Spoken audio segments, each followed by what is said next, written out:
Hey everyone, Ordered Shadow here, and welcome back to Genshin Impact. So previously, I finished the Lantern Rite, and got introduced to one of the most boring events so far this year, which I've clearly done off-screen. You're welcome, by the way.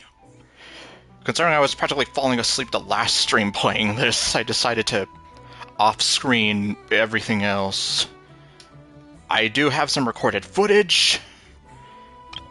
Now, whether or not I actually decide to, upload it, we'll see. Because nothing of any importance really happens other than Fontaine Lady is arguing with Fatui Lady, and Fatui Lady tricks her into thinking that she's about to shoot her, and then it's like, surprise, I just punked you, and yeah. Nothing really.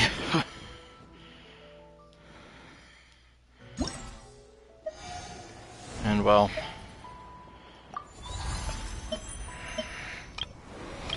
I mean, as much as I wish I could, I don't really want to push my sanity.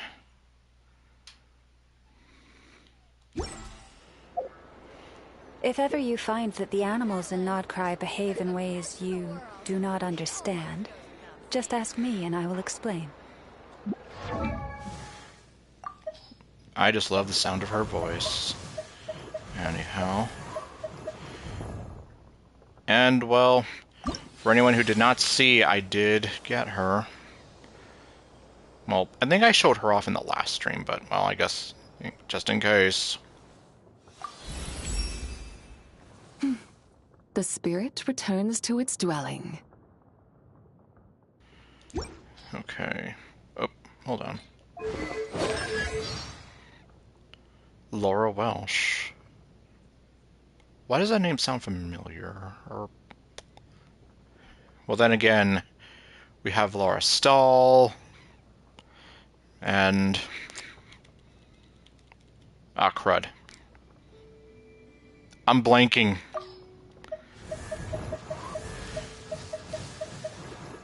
Laura Post, thank you. Laura Stahl and Laura Post. Now we have Laura Welsh. We have a lot of Lauras involved in this game. Not that there's a problem with that. I'm just here like... God, now I'm here like... I do not want to get you... Well, all three of you mixed up on accident, I swear. Still have no idea how to build her.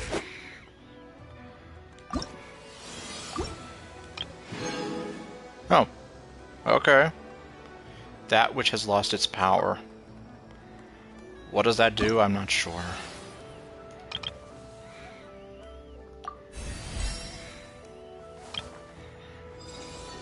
Oops. 69, dude. Okay, well. And 70. Oh great, that means I'm gonna have to fight this thing.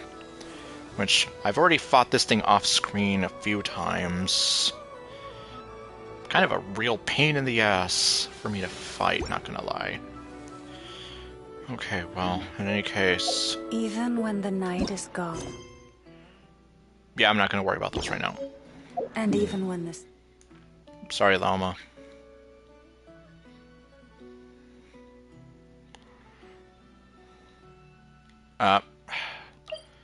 Yeah, why am I not surprised? Okay, well...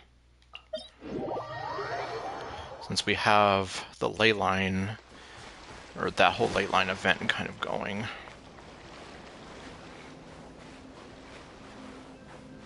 And I guess it gives me an excuse to try to explore a little more of this area anyway.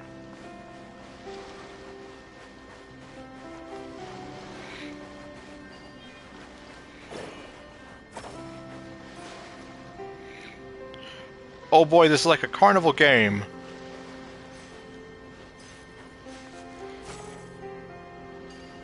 Okay.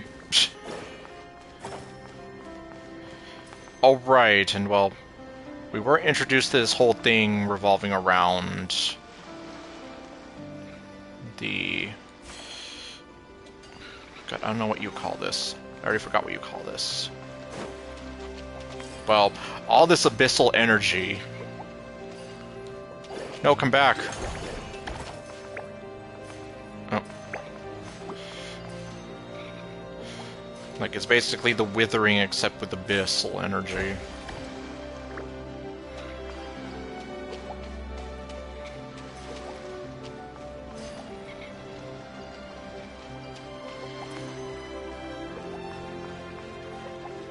Well, anyway, I ran into some of it.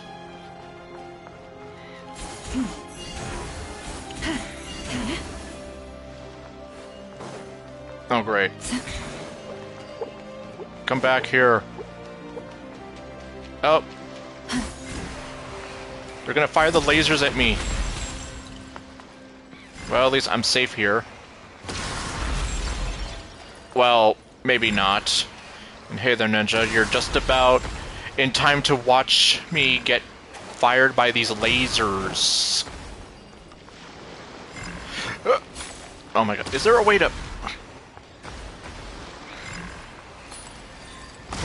Ah, jeez. Okay, L2. Oh, really?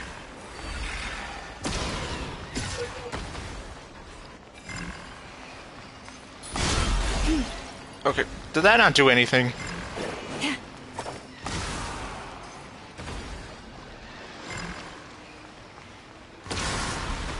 It's like, it's up to you! Oh, okay, that actually did something. Is this the way to fight them? I doubt it.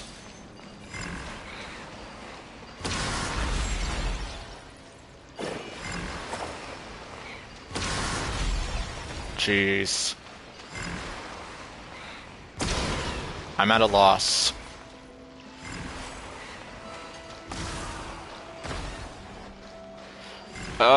You're on your own.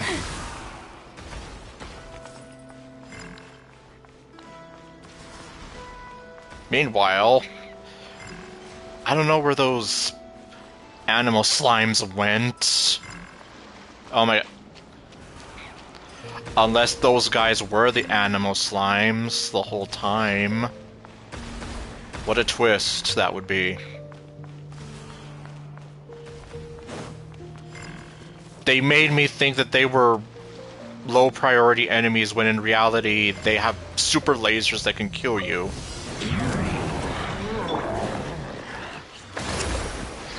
Super lasers that they are still firing at me.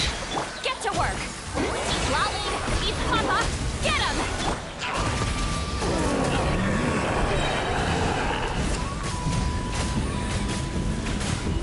Incinerate. Branches of solid.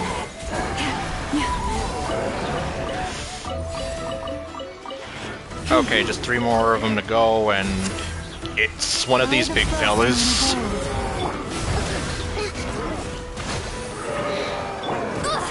Show no mercy. Not you two. Time to end them.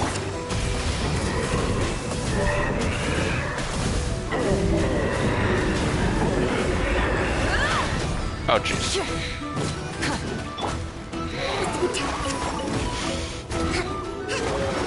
Hold the line. Lush as the moon. Do something, Llama. Lolly, beef papa, get him.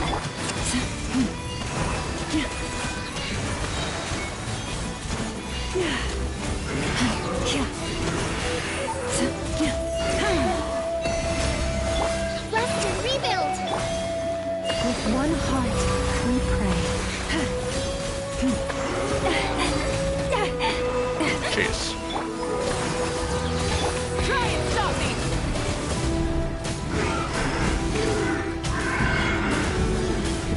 Incinerate. Branches of solid. There.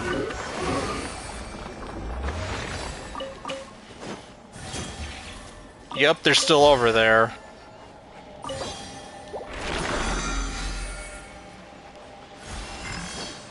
And they still want to kill me. I'm not even bothering with you anymore. Why do you want to kill me? Use the force off. Straggler. Allow me. Rev the engines!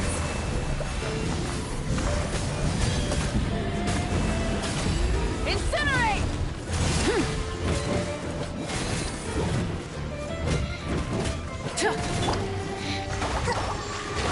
Resistance is futile. Flesh is the moonlight. Rest and rebuild. You two. Time to end them. Light of the blazing sun. Save yourself. Intel. Okay. Oops, no. Give me... There we go. Okay, what does that count for? Okay, that counts for 2 of my commissions. Let's see, it is well, almost 130.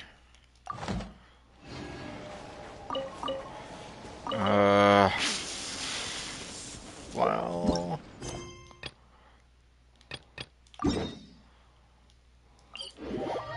Yeah, I guess I'll do some of the easier ones.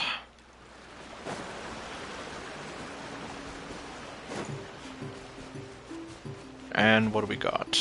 Okay. Now this one's not that bad. I'd rather do this than help the guy trim his Saurian companion's nails, or whatever.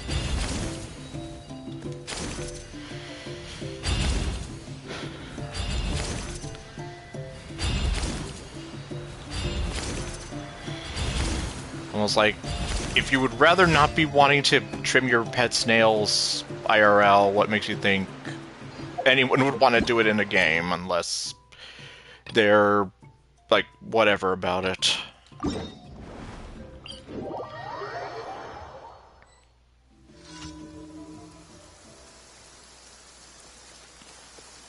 Okay, she doesn't have anything to say about the rain. Hip. Or at least she didn't say anything. She might actually be... Well, I don't know if she will be useless. Kokomi will be useless, sort of. Well. Receive my blessing. Oh, never mind. It's not raining anymore. Allow me. Get to work. Hooray, nobody is useless now.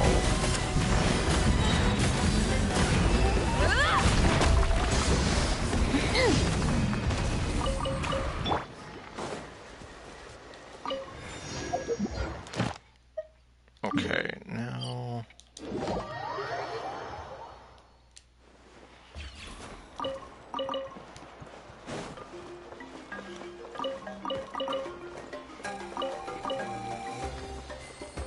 And hello, robot. Add as.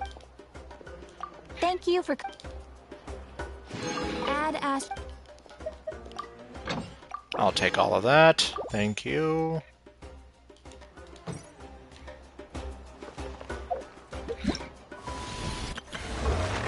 Okay, yep, that's it for that.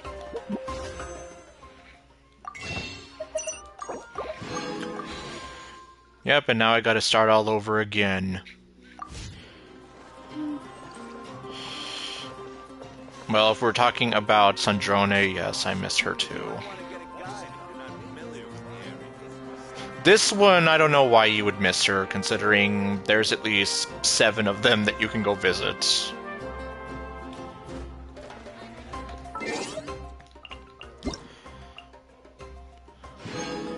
Oh, the Stinchen Onslaught.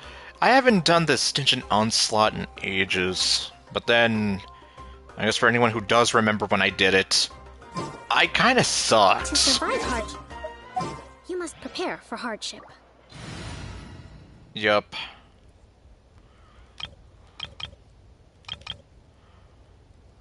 Yeah, exactly. Cat we can see whenever.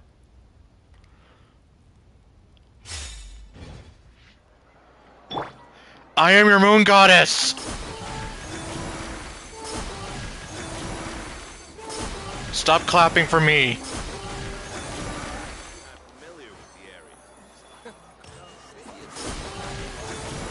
Or, I don't know, clap for me! Worship me! I don't know what I'm doing anymore. I'm still trying to figure out how you are supposed to build her, though. And like, some of these, I'm for sure gonna see about keeping, but some of the other ones, I don't know. Like, I think this one was one of the I don't knows.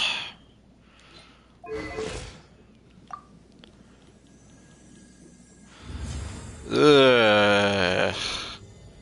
Crit rate will always be the bane of my existence.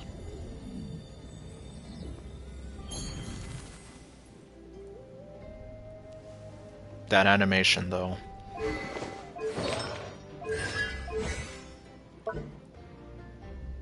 Oh, okay, I can level up one of these. And only one of these.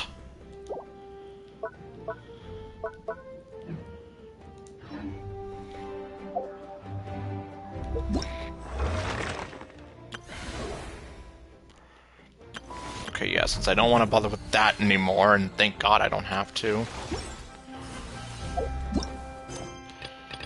Let me see. Okay, those I need to get back to at some point.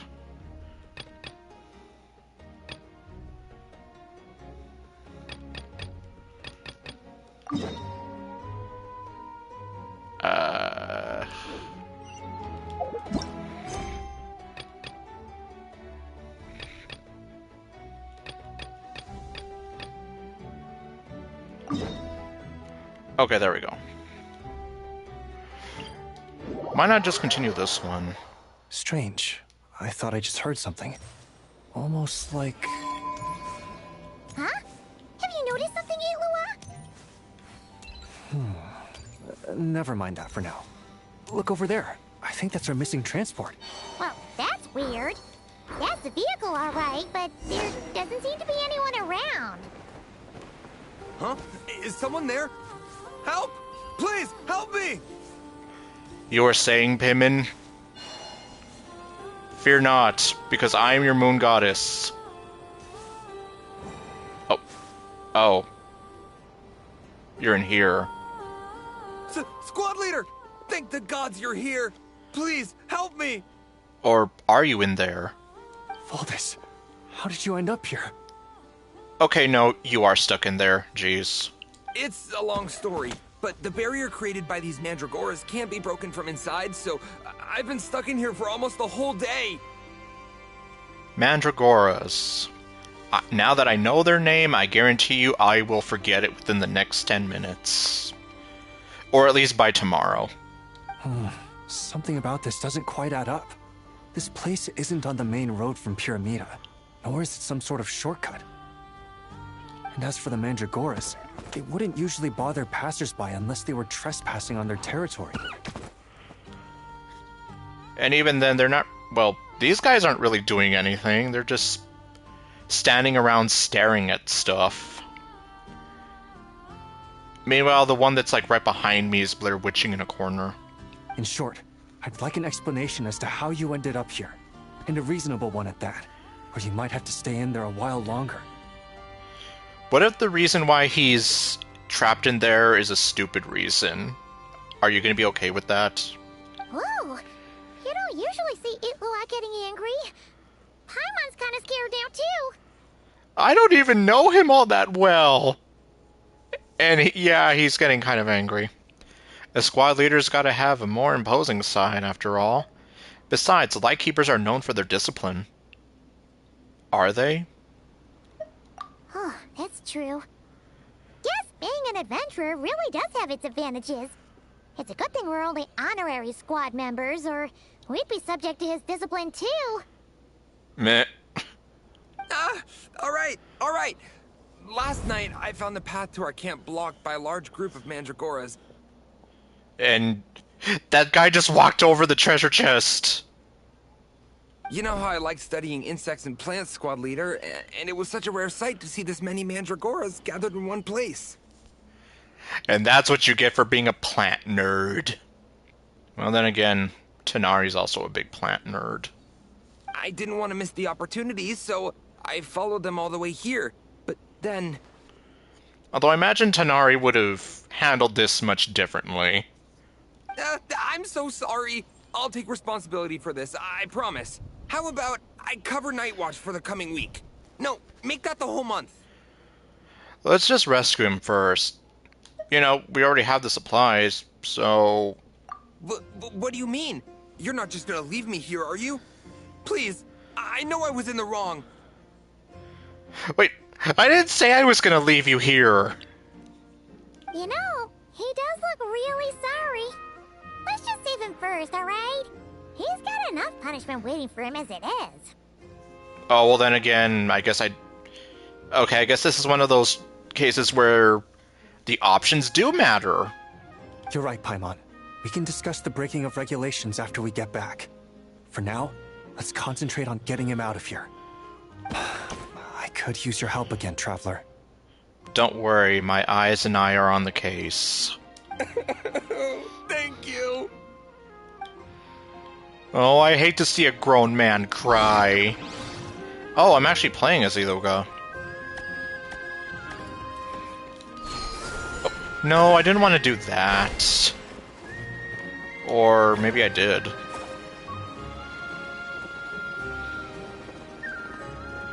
Holding aim. Oh, I can actually... Well, that's new. This is new to me.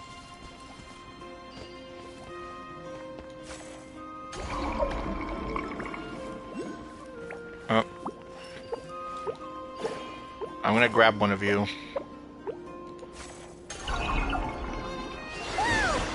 Where'd all these monsters pop out from? Let our guard down. Prepare for battle, everyone. Okay, this is what I was afraid of. Let's move out.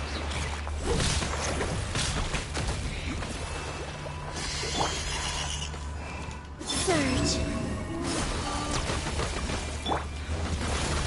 Press the advantage. Unfortunately, I don't know how to use him. Behold the dawn! Fulfill our pact! Eat Laline, eat Papa, get him! Watch out! Cha!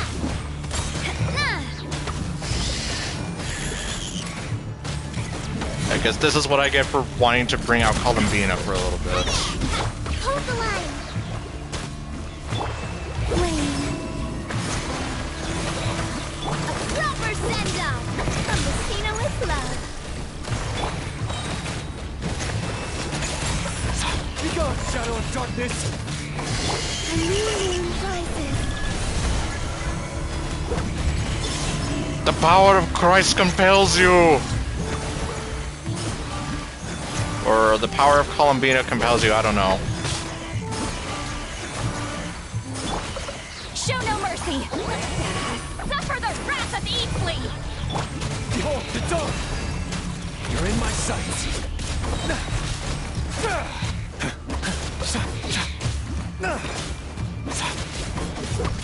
Why won't you die? And where are you running off to? Rest and rebuild. What the? He just ran past me like the road runner. Let's move out. Get to work! Surge.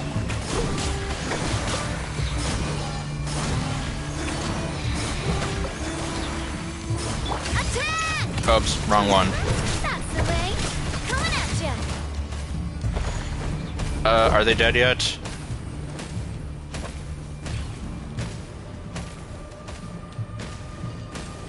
I don't see anybody else. Oh, well. Duh, over here. You will give me an egg. Hold the line. Show no mercy! Eat Laline, eat Papa, get him!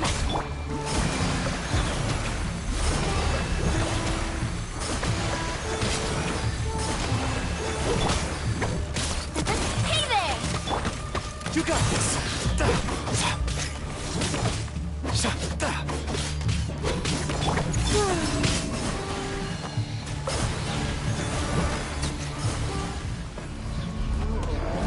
Okay, now we have these guys. Moons converge.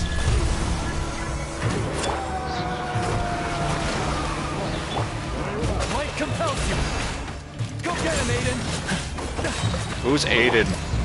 Proper send down. From the speed This of is what happens when I play as a character that I've never played before.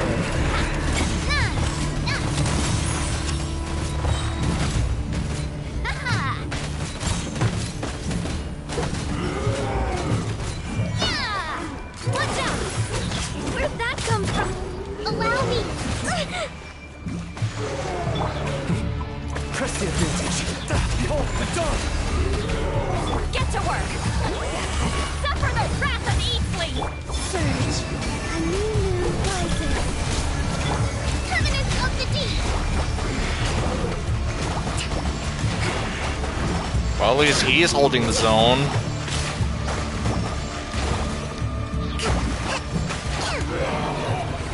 And he died. Phew. Finally drove out those monsters. Well, at least I did better with Columbina than I thought. What's going on here? Surely they couldn't have been waiting in ambush this whole time. Then again, it's not like I sent her out there when she was like level 1, but still. Anyway, yes, this all seems somewhat deliberate. The Wild Hunt. The Mandragoras. Oh, I get it. Huh? Have you figured something out, Iwa? Valdis, I think these Mandragoras trapped you inside the barrier to protect you. Aw, they love you. They're very sensitive to shifts in their environment. I myself heard some strange murmurs on the way here. Come to think of it, it must have come from the Wild Hunt monsters, who had yet to manifest at that time. I suppose that makes some sense. These Mandragoras must have detected them very early on, which is why they barred your path and prevented you from continuing onward. They preemptively protected you. Only to have you follow them anyway, leaving them no choice but to trap you here for your protection. I see. So that's what was going on. No wonder they refused to leave the area. They probably only protected you because they detected the scent of grass and flowers on your person. Perhaps because of all the time you spend around them.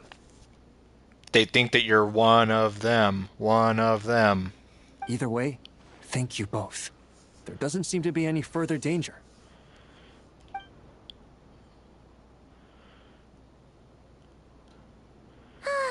There they go. Adorable little fellas, huh?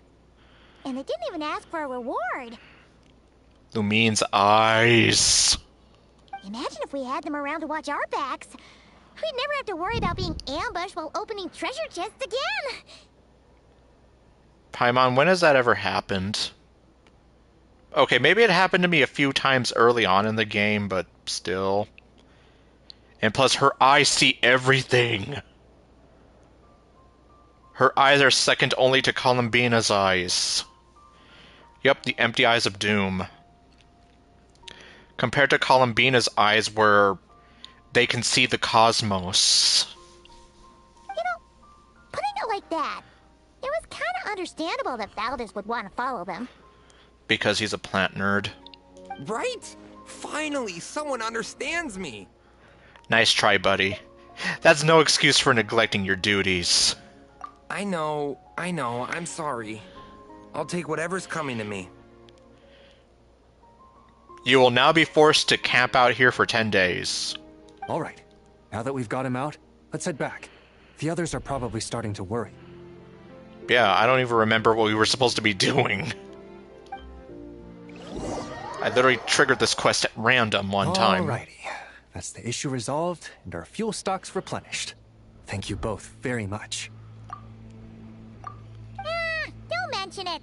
We're part of the team, right? Don't. Alrighty, that's the issue resolved and our... Yeah, since I was talking over him. Speaking of the team, how's Valdis doing? He neglected his duty while escorting a supply shipment, which is a violation of our regulations. However, he did encounter a pretty dangerous situation related to the Wild Hunt, and we didn't end up suffering any losses. And he wasn't partaking in any shameless activities. As such, as per his wishes, he'll be responsible for protecting the lighthouse throughout its next month of construction. Oh, okay. Well, it could be worse. Hope he doesn't start slacking off again.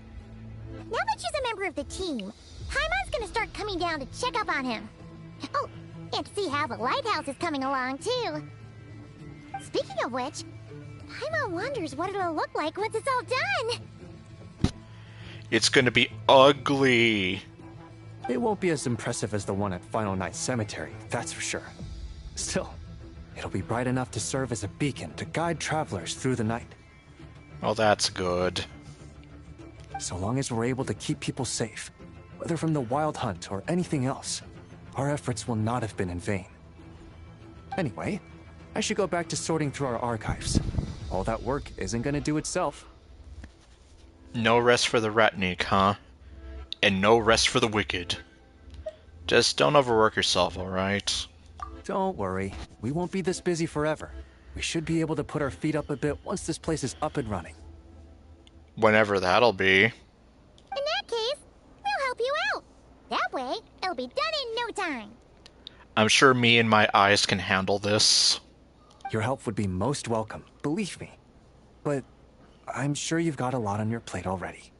And asking you to come all this way just to do our work for us, it wouldn't feel right. Well, I mean, I technically don't have much else to do right now. I literally did just finish saving the world for like the 7th time. How about this then? If you find anything useful during your adventures and you happen to be passing by, feel free to drop it off. I'm guessing this quest was just to introduce this mechanic here. Come on, it's no biggie. Like you said, we're squad mates now. And well, that's assuming that I understand what's going on here. Isn't that right, Traveler? Yes. In that case, let me say again that it's an honor to have you as my squad mates.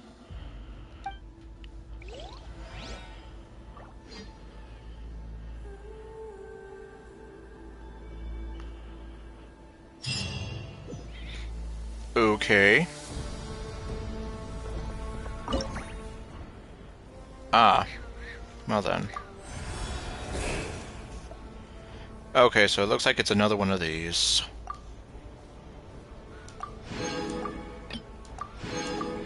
Yeah, so I guess this was, like, just to introduce this sort of mechanic. Yeah, this was something. Kind of like the one at the Final Night Cemetery. We kind of had to do something like this.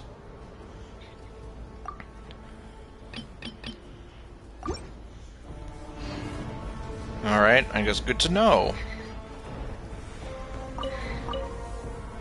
So that quest wasn't going to be as involved as I thought it'd be.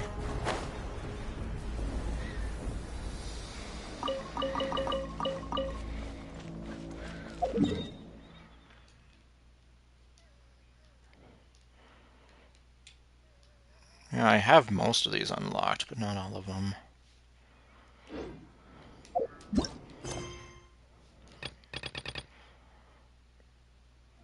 Well, honestly... Maybe... Well, considering I still have a bunch, or well, at least a few left over in Natlan I have to do. Maybe I should try taking care of a few of these. I know some of these are important for opening up more parts of the world anyway. Like, I don't remember if it's... No, I think it's this one that's important. Or... Okay, well, I'm sure they're all important in their own special way, but... Well, this one's more important.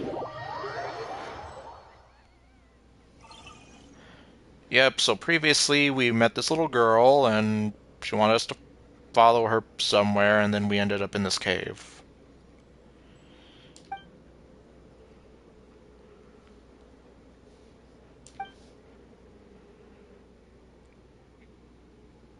As long as you don't turn into another Clara and call me sister or brother or something and make this weird. I'm ready. Hold on, I need a moment to prepare. Okay, well, you just call me Buddy.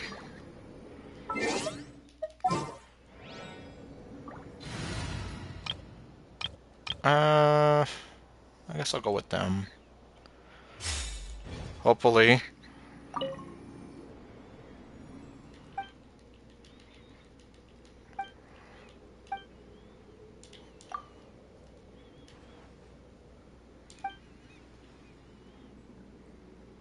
Well. Yeah, that kind of defeats the purpose unless the crab were completely blind. Breathtaking. No, you're breathtaking. Hello. Oh. Oh, great. What has happened? Okay, well, yeah, you don't want to get caught in one of those things. How do I calm him down? Oh, like this.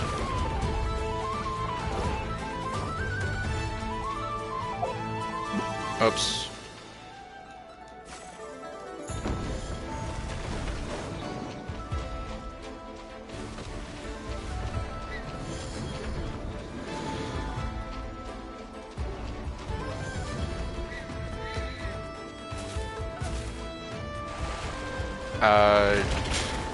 Right. Okay. Man.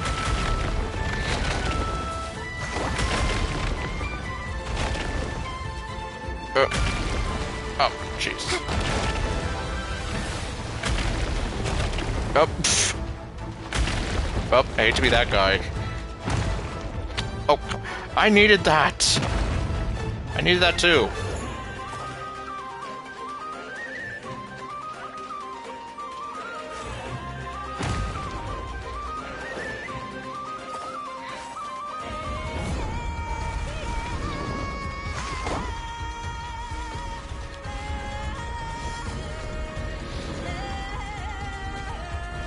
Okay, now he's using 3 mirrors.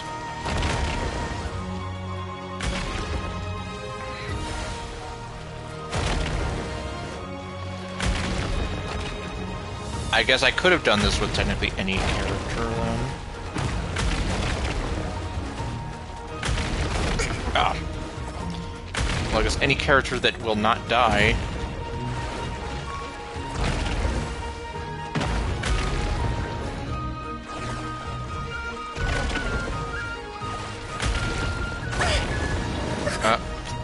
Jeez.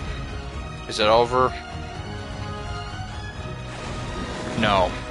Uphill battle. Okay, now that's just absurd.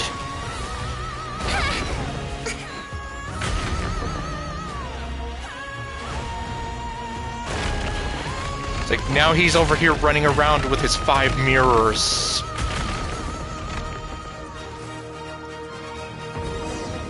Okay, well, at least it's over now.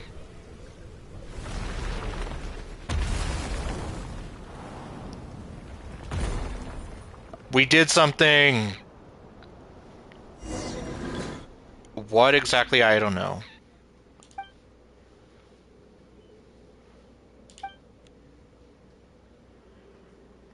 Oh, right. Yeah, we did see her near the beginning of this whole thing. Now I remember.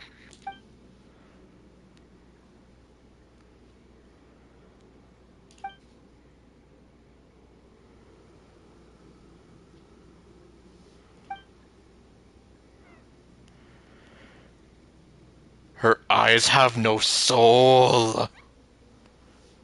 Like, seriously, her eyes look like they're completely vacant and have no light in them whatsoever.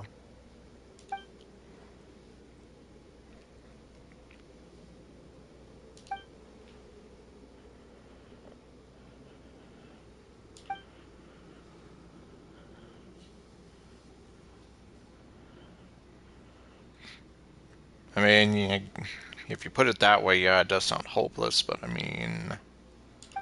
What makes you think that this no time or that this time is no different? Thanks a lot, Paimon. Now look what you did. Well, one thing's for sure, she has no soul. I don't think she's a good person. I don't think she's a bad person. Lama might know. Can we go visit her?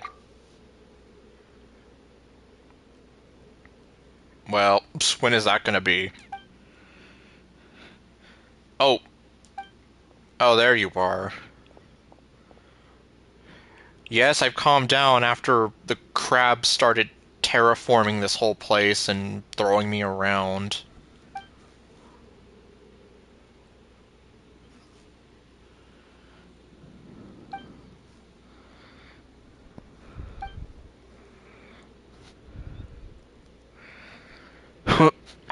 It's like, alright, you're gonna think about what you did.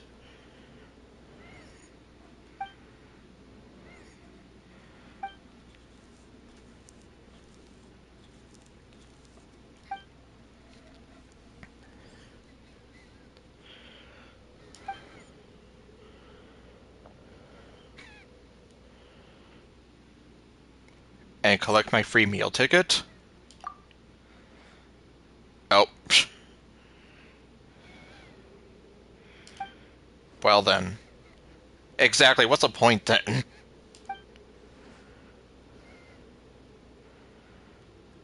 Really?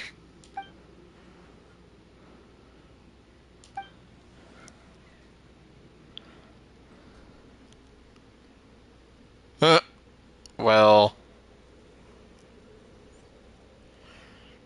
I mean, don't torture yourself.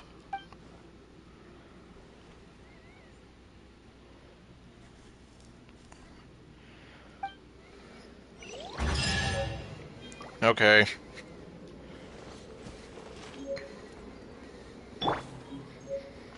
Well, I guess you know what I must do. Is it luxurious? Is it precious? Is it double precious? I will say that it is all of these things. Perhaps this treasure has been waiting for you all alone.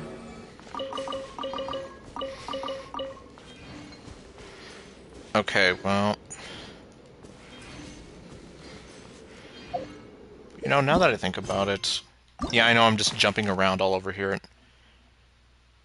Okay, this is new.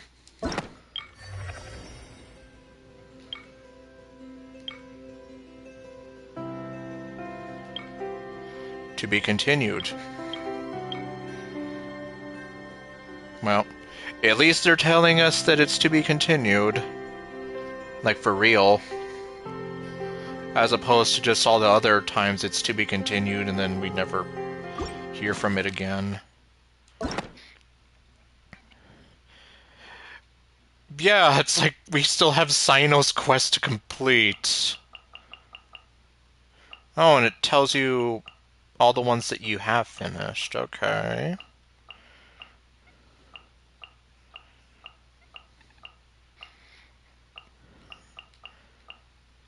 I honestly don't even remember doing the one for Alhaitham.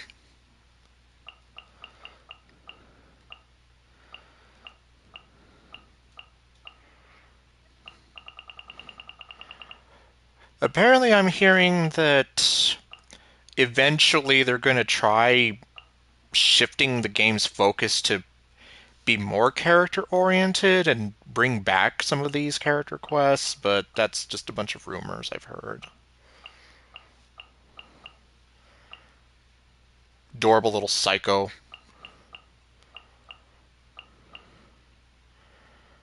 Let's see, I could go with Cyno's quest and help him find his teacher who went missing, or...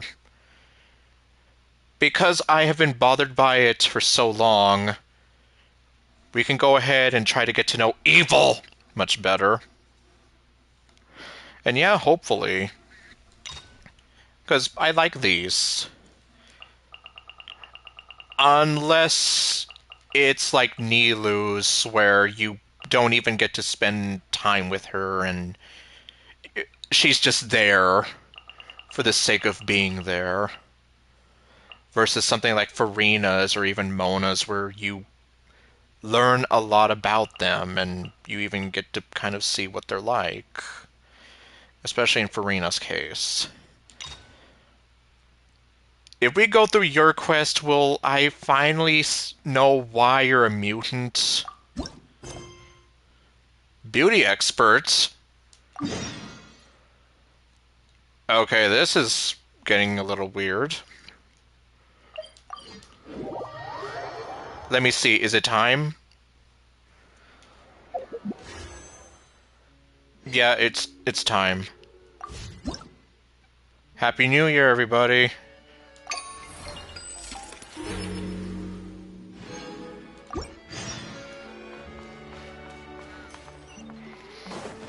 That was weird, though. Oh. Wait, where is it taking me? No, I don't want to do that.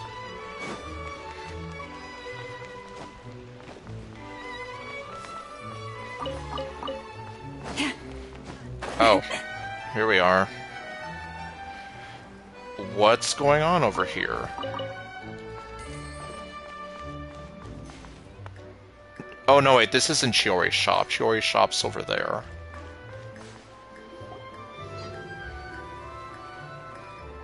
This shop looks popular today. Wonder what the occasion is. Hello, old Paimon.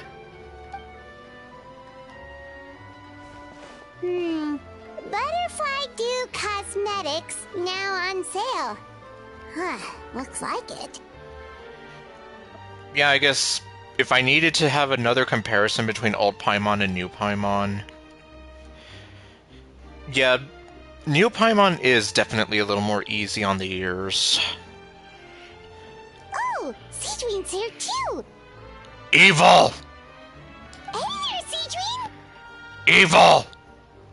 What are the chances? It's been a while. Have you shot anyone lately? Without any sort of feeling? Hello there, Traveler and Paimon. I hope you're keeping yourselves fit and healthy. Why? Are you gonna take us to your secret room? And perform experiments on us if we're not? You can take Paimon, but not me. You bet we are. So anyway, what are you doing here, Seedween? She's here to do evil things. I don't know. The Duke insists I take regular vacations in the Court of Fontaine. Ah, yes. He was also forcing you to take a vacation for the Lantern Rite that happens in the future. But we're doing this after the fact, so the timeline's all messed up, and... Yep, I'm never letting any of that go. I'm sorry.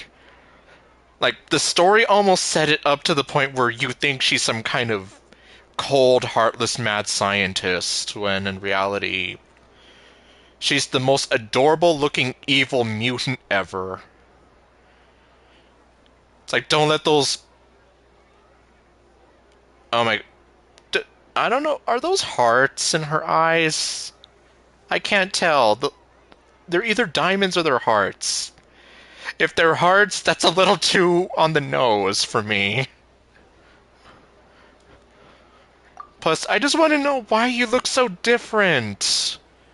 You know, other than the fact that Hoyo was too lazy to actually give us a playable Melusine, and they just figured, let's just get a small girl model, slap a tail and 2 bunny ears on her, and call it a day.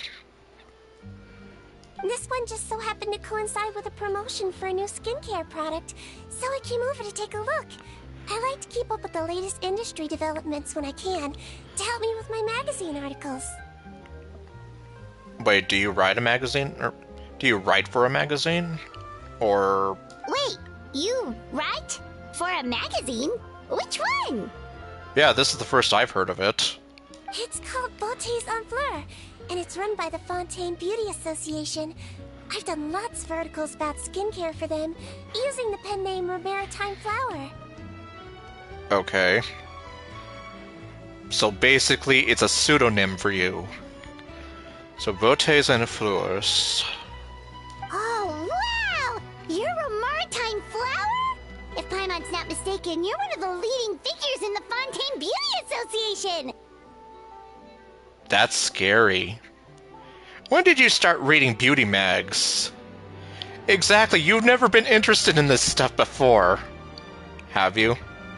What's so weird about that? Everyone loves beauty! Well, I guess I can't argue with that there. It's a good thing Argenti doesn't exist in this universe, as far as I know.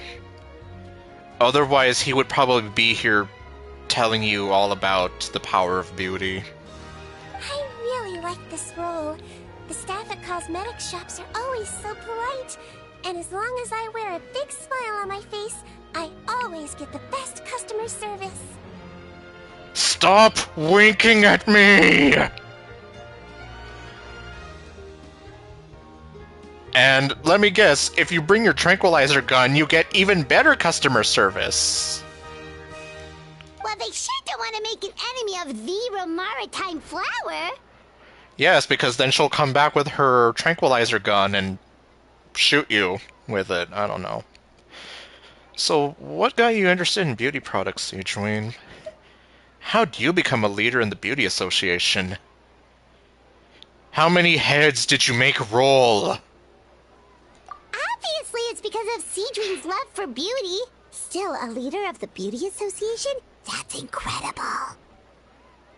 Yeah, I guess if we ignore her questionable behaviors, that is incredible in its own right. The truth is, I study this field because I cherish my own appearance. It has nothing to do with being beautiful or not. Okay. And, well, I have several questions about your appearance, actually. Oh, the words of a master beautician defy comprehension! Oh, wait, you're saying that natural beauty is the highest form of beauty, right? Not really. Actually, Milesian aesthetics are very different from human ones. We don't view humans based on their appearance. Well, we definitely know that the way they view beauty is definitely different. Especially when we're talking about Novalette's outfit from the future that they made. But anyway. So then how do you view it? Or how do you view humans, rather? If I had to describe our approach, I'd say it's based on cuteness.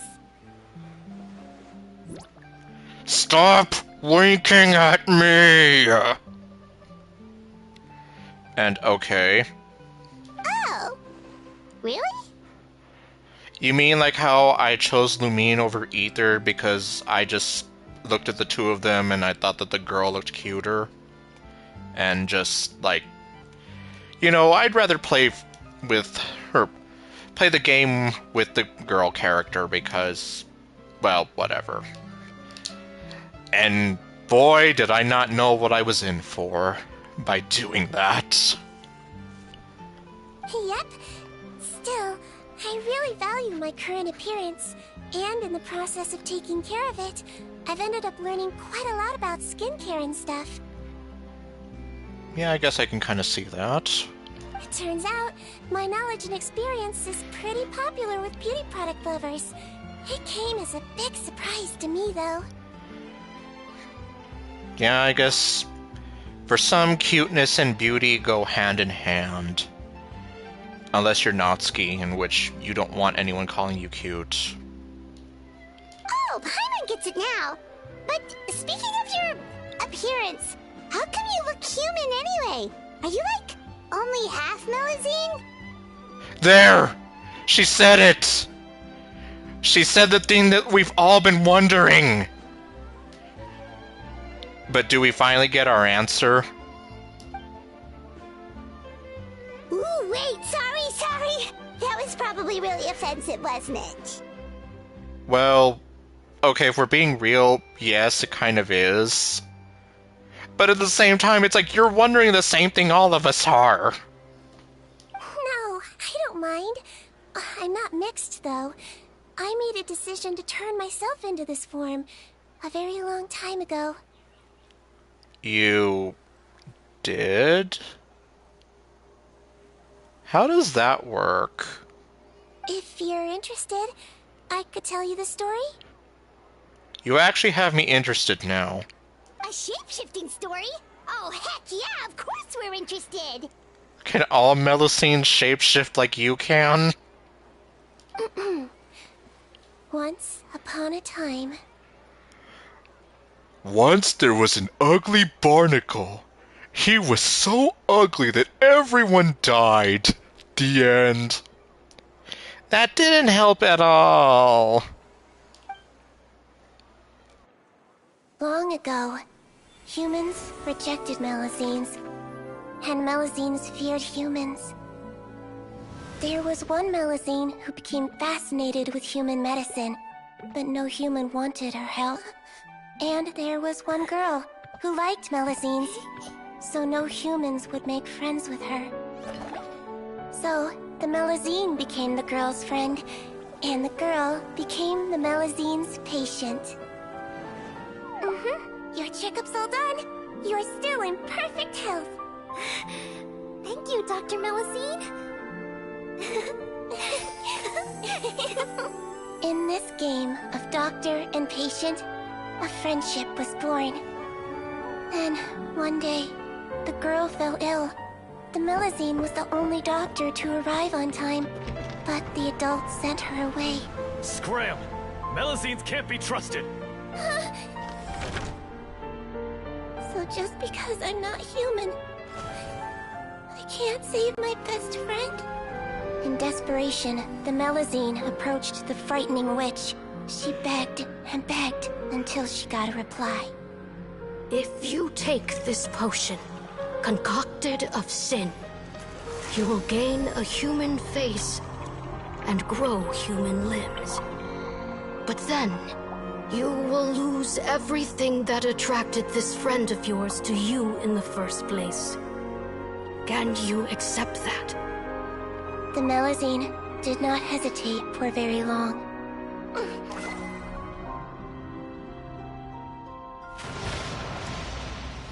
On a rainy night, a little doctor knocked on the girl's door. The doctor wore a hood and raincoat, maybe to protect her from the rain, but maybe also to hide a secret. The little doctor held the girl's hand and treated her illness, just as she had so many times before.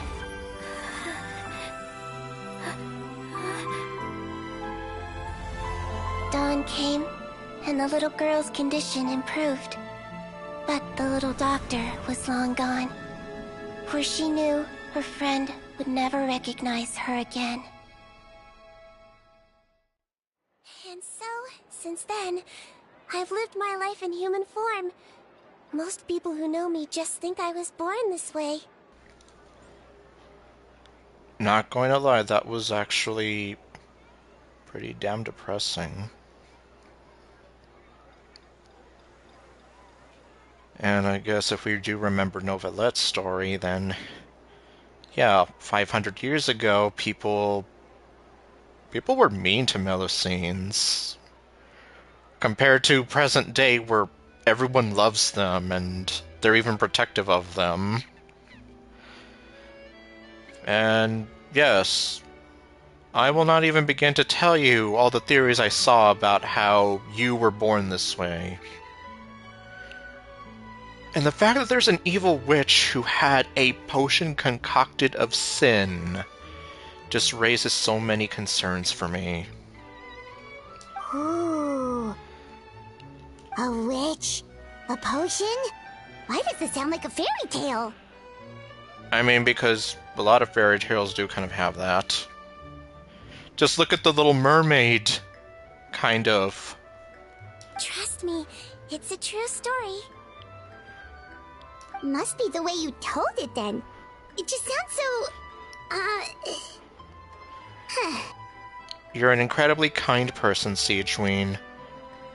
Although sometimes you do things that are borderline questionable or misinterpreted as evil. Yeah, not every Melazine would take human form to save their human friend. That must have been a huge decision. I mean, considering it was a decision that altered her life forever, at least appearance-wise. Not to mention the fact that she, for whatever reason, well, I guess if we go with what the witch said and how she would lose everything that made her human friend love her so much, I guess she felt like she had no choice but to leave once the job was done. Treating patients is a doctor's duty. We must always find a way, even when the going gets tough. It's so crazy that they turned you away just because you were a Melazine, especially when their daughter was so sick. Well, sometimes appearance can be a real barrier. But that was a long time ago. I like how I look now anyway. Well, at least. Because, yeah, it's like, well, unironically, it kind of almost is like a Little Mermaid situation, like how Ariel gave up being a mermaid just because she wanted to be with the prince. Well, if I'm going with the Disney version, we're not going with the original version that ends with her dying and becoming sea foam, and yeah, we're not going with that. Paimon too! You're super cute this way. But you're sometimes evil. Adorable evil. Attention customers! Thank you all for waiting. Now, on behalf of our skincare partner, I'm delighted to announce that our exciting new product is now officially on sale. Oh boy! Well, there we go. Let's have a look, shall we? Oh, Paimon, if you want to buy any skincare products, I'll be happy to give you some suggestions. Really? Personal advice right from a leader of the Fontaine Beauty Association? What an honor!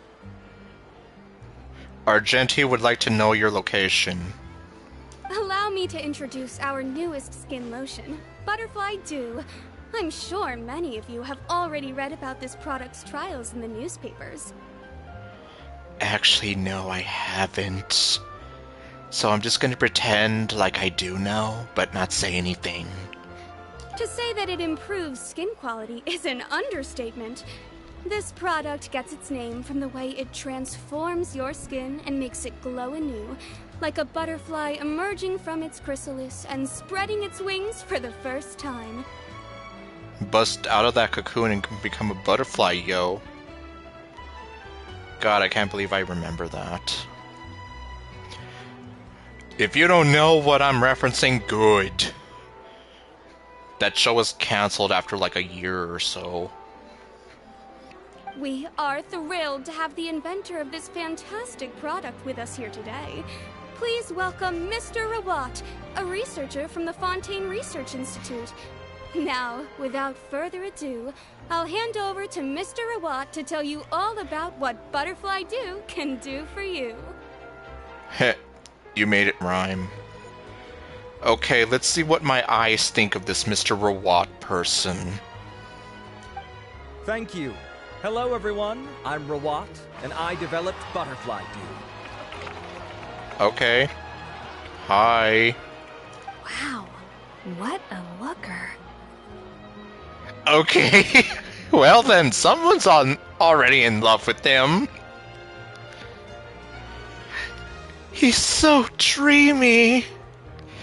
Just look at those eyes. He's a researcher? Wow, he's really challenging the stereotype. Okay, so I guess the stereotype that all researchers have to be very ugly and nerdy and dweeby and they're not all attractive whatsoever. And they can't get all the girls that they want either. Yeah, I'm guessing that's what you're trying to hint at. It seems that everyone is surprised by my entrance. Or should I say, my appearance. Yes, I would say your appearance is what at least a lot of the women in the audience are going gaga over. I just realized something. Are you the only man in this audience? Well then. I mean, yeah, well, you wouldn't be if I had chosen Aether, but that's besides the point. Ignoring that. I'm well aware that researchers are generally better known for their brains than their dashing good looks.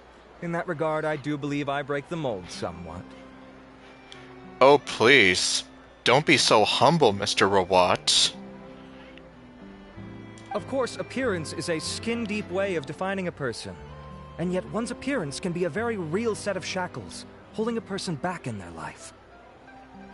Or unfortunately in Siegewene's case 500 years ago, holding you back in trying to do anything. It can rob a young person of their self-confidence when applying for a job, dissuade a young lady from approaching the one she loves. Our actions are at the mercy of our appearance, and we slowly become the very person that the outside world sees us as. Oh boy. Yes, like, I think it was Jeanette McCurdy who shared how, like, she tried out for certain movie roles and, like, she was legit turned down because, and I quote, she wasn't pretty enough.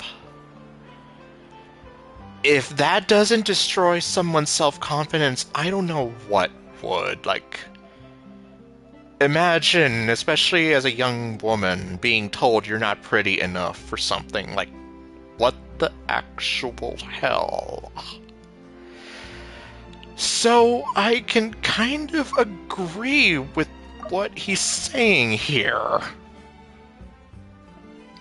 I guess, yeah, if we look at it that way, then yes, sometimes a person's looks could be shackling them.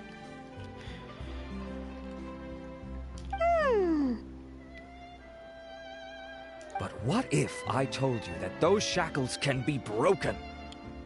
Really? How? If our appearance prevents us from changing, then let us first change our appearance itself. Wait, really? Wash away moles, birthmarks, and wrinkles, and they can no longer rob us of our confidence. Replace them with luster and radiance, and we shall never again hang our heads in shame. Well, I guess real talk, though, with me. Okay, I can understand wrinkles, because, you know, obviously you want your skin to be looking very young and vibrant. But certain things like moles, birthmarks, or, well, I guess specifically birthmarks, or beauty marks, that's something that, well, if the fact that Akane, my character, having a beauty mark by her chin isn't enough proof, like, I don't mind that. In fact, I actually find it kind of, well, I blame Daya Kurosawa from Love Live for that. But anyway, point being, like, wrinkles, okay, but, like, beauty marks, birthmarks, things like that, I don't really see a problem with, but I suppose some people do, especially if it's, like, an awkward place. That is why Butterfly Dew exists. Its mission is to allow us to shed our pupae, undergo a complete metamorphosis, and embrace a new life. Sounds kind of scary. Well, whether it actually works or not, after that speech, Paimon's already sold. And that means he's here to really fleece the masses. And he's already won you over. So mission accomplished. Mr. Rawat, could I ask if you've used this product yourself? No, he was just born with it. Maybe he's born with it, or maybe it's Maybelline. Of course, I tried it many times while I was testing it. You can consider me a product ambassador. He was a... what am I trying to say? He was a big fat slobbering pig before he tried this, and now look at him and all the women can't resist him. Wow, then it's sure to work. Okay. Paimon, are you crushing on him too? I don't even... You're supposed to hate love, though. Okay, if she hates love, then maybe she's not crushing on him. Okay. Because I'm here like, wait a minute. Still, I don't expect to convince you just by blowing my own trumpet. So, could I get a volunteer from the audience to try it out? Can Paimon try it? Oh, hi, volunteers! Well, there she is. Oh! What are you gonna do to Siege Queen? Ah, what an honor! It appears we have a giant of the Fontaine Beauty Association here with us. In that case, Miss Sijuin, could we seek your most expert opinion on this product? Okay, this is probably gonna be interesting. Especially after listening to Sijuin's story and how she explained Milicine's view human beauty. What is she gonna say about this? How is she gonna weigh in on it? Sure. And kind of ironic, she's a giant, but she's only like 4 feet tall. Whoa. Is that Romaritime flower? They say she's the pickiest user of skincare products in all of Fontaine. She also will not hesitate to shoot you with the tranquilizer darts if she needs to. Here you go. Well, it's very kind to the skin, and the absorption rate is high. Even for Fontaine, this is a first-rate product. Even for Fontaine. Okay. Wow, now that's high praise. Yep. I'll take one. Any discounts? Do we get discounts? Oh, never mind. Okay, there was another guy in the audience. I was like, well, I mean, I guess, yeah, the stereotype is you will you will see mostly women going after this stuff, but I guess men can go for it too. Whether they're getting it for their wives or relatives or whatever, or I mean, maybe there are some guys out there that, like, yeah, they do want to make sure their skin's treated nicely. Because Lord knows, considering what acne did to my skin over the years, especially when I was growing up. All right. Well, all that remains for me to say is, Butterfly Dew is now on sale! Well, I guess if I think of it that way, if such a product existed, would I be able to get rid of, like, some of the acne marks that were left over from over the years? Because ironically, I know my mother actually tried having something similar done. It looks like, from what my aunt told me once, she kind of dealt with something similar growing up. But whether or not it was truly effective in, like, getting rid of some of those acne marks, well, you could say it wasn't quite as successful as you may have hoped it would be. So, well, I guess if that's the case, like, I probably wouldn't say no to something that could take care of, like, acne scarring or things of that sort. Maybe even wrinkles, but, like, beauty marks, moles, to an extent, birthmarks, even freckles. Like, why would you want to get rid of those? Especially freckles. I think freckles are cute. To fleece the You masses. should buy a bottle too? Nah, you're cute enough already. Are you paying for it yourself? Of course you bring up Mora. Fine, Paimon will pay out of her own pocket. and even share it with you. There, does that sound fair? But Lumine is already cute. And if you're worried about whether it's the right product for you, well, luckily for us, Cedrine's here, so we can get an expert consultation. But you can't improve what's already perfect. Or cute in Lumine's case.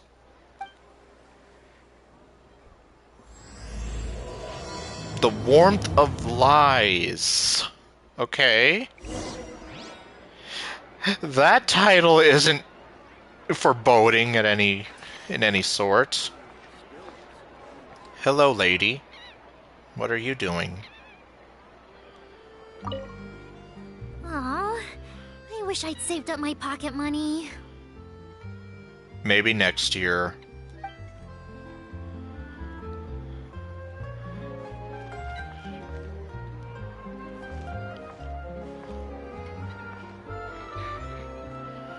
But you are kind of cute, though, if I'm being honest. You're no Marianne, and you're definitely no Deirdith, but you're kind of cute. Then again, if we look at her and then look at her, you might say that Anise is extra thick! And If ever you find well, that the animals in Nodcry behave in ways you do not understand, just ask me and I will explain. okay, I guess moving on. Hello, lady who has a crush on him. I was looking to switch up my skincare routine anyway. I'm gonna try this out as soon as I get home tonight. You're not even looking at me. Okay, well, good for you. I'm buying for a friend, but I just want to check. This is designed for both women and men, right? I mean, logically speaking, I would like to think so.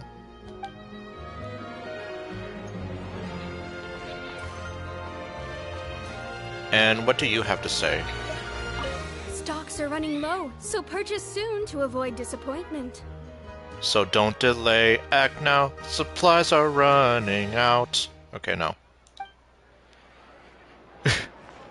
I've heard that song a bunch of times. Hell, I actually bought the album of Smash Mouth's greatest hits, but I cannot sing the whole song. Okay, well, this is what we gotta do. Damn, Lauma is like super tall. It's an honor to receive such high praise from you. To be honest, I was also hoping you might be able to point out some flaws in the product so I can keep improving it. With most skincare products, the pros and cons only become apparent with long-term use.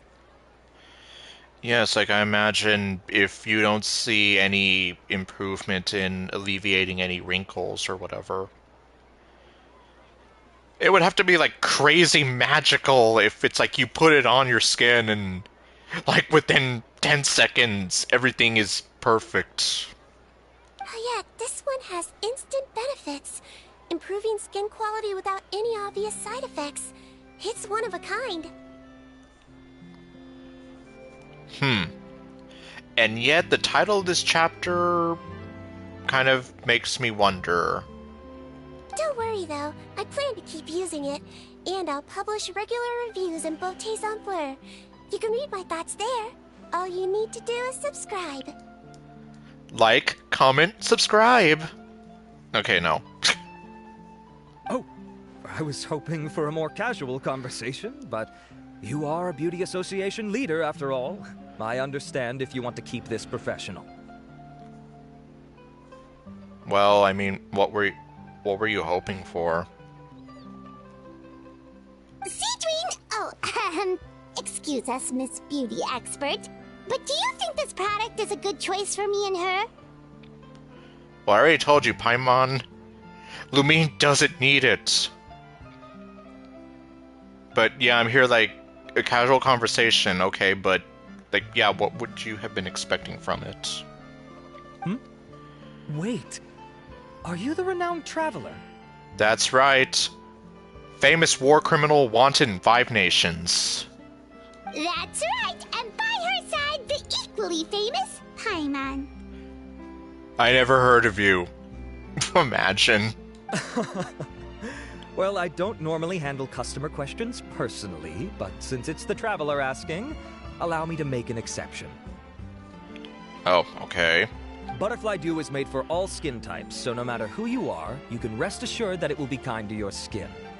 If anything, it might be marginally more effective on Fontanian's skin, but other than that, it works the same on everyone. Ah, yes. If we think about the whole thing with the original Fontanians. But, okay. Why would it work better on Fontanians? It better not be something crazy like, oh, because we used some of the primordial seawater in it.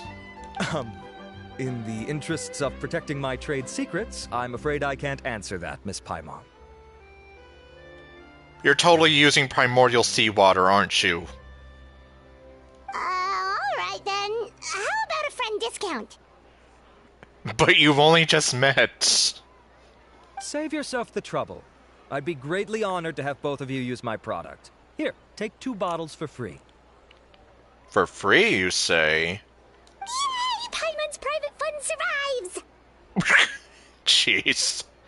What's the catch? Is this a publicity stunt?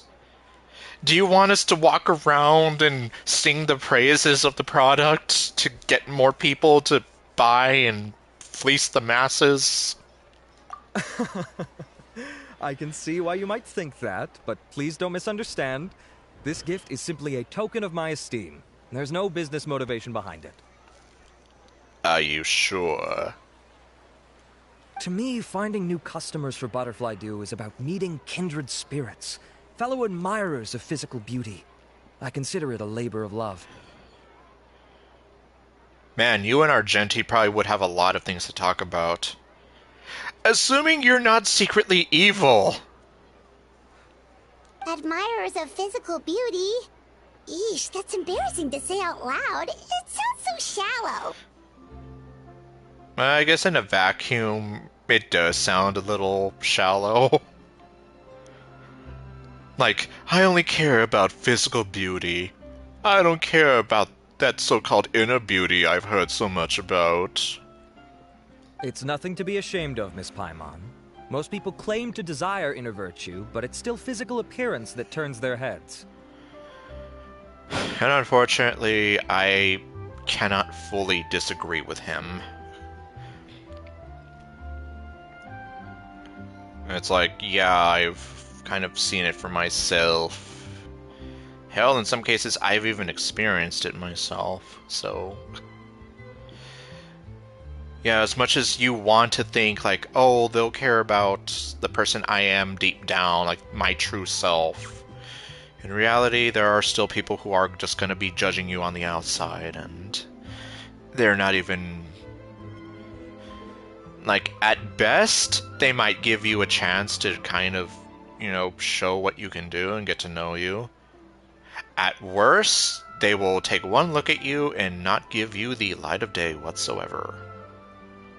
This is a fact of life. It's only natural for people to desire to become beautiful. And that's exactly what inspired me to choose this research direction in the first place. You're right. Everyone loves beauty, don't they?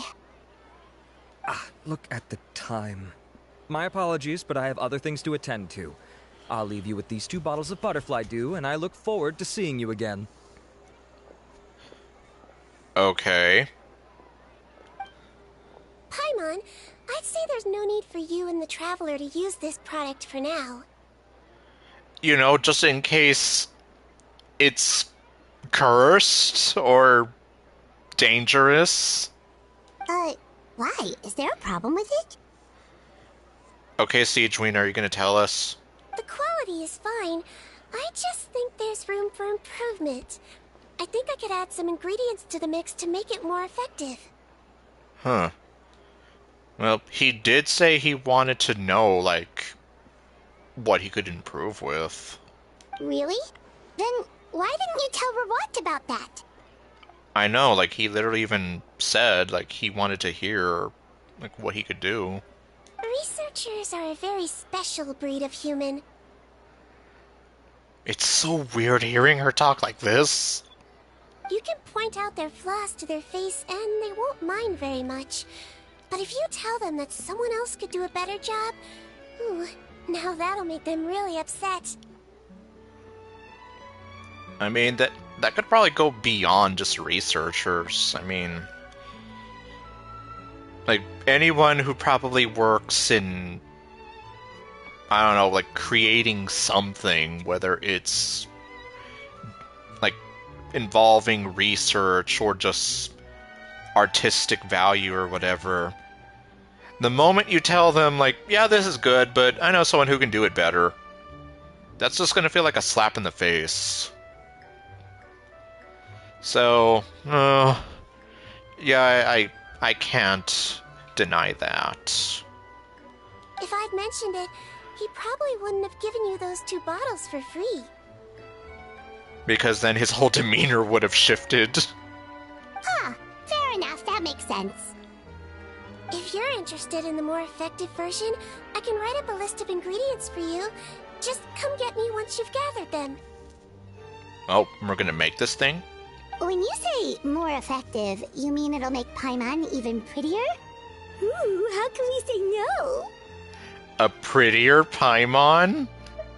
If you really want this, I mean, I can't stop you. As for me, it's probably time I got back to the Fortress of Maripede. I mustn't leave the infirmary unattended for too long. Alright, see you there then! Don't kidnap anyone and take them to your secret room while we're gone.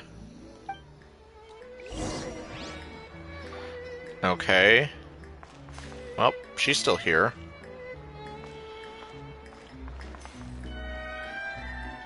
And I guess on the topic of that, yeah, this is an interesting story so far. And I was just gonna mention, like, I've told you the story, but how, like, the singer I used to have a huge crush on when I was younger. And how I thought that she was, like, a very beautiful woman. And yet, people would make fun of her for being fat, or flabby, or a chav. And you would think, you know, just ignore it, and love who you are, love the skin you're in. And yet, she lost a dramatic amount of weight, got a ton of plastic surgery. She practically looks like a Barbie doll now, and, well, I'm not gonna mention the other things she did that just made me lose respect for her.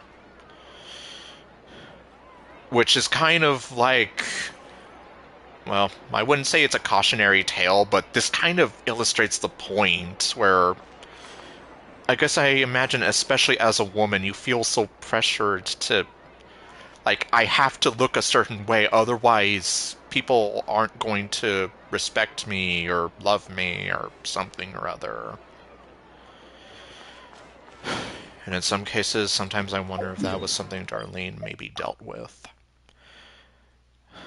I know my mother kind of dealt with that.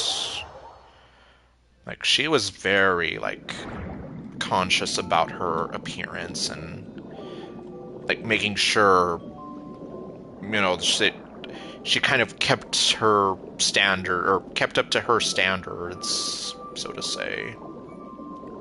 Just up ahead, traveler. The ingredients for Siegeween should be nearby.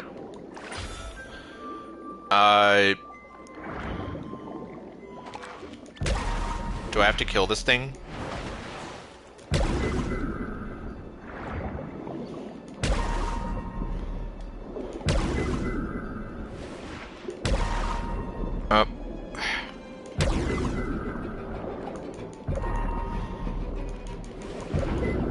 Okay, I keep missing every shot. There we go. Oh.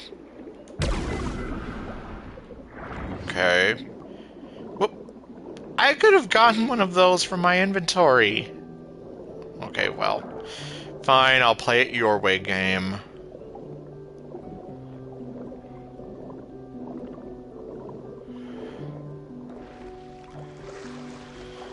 But yeah, I guess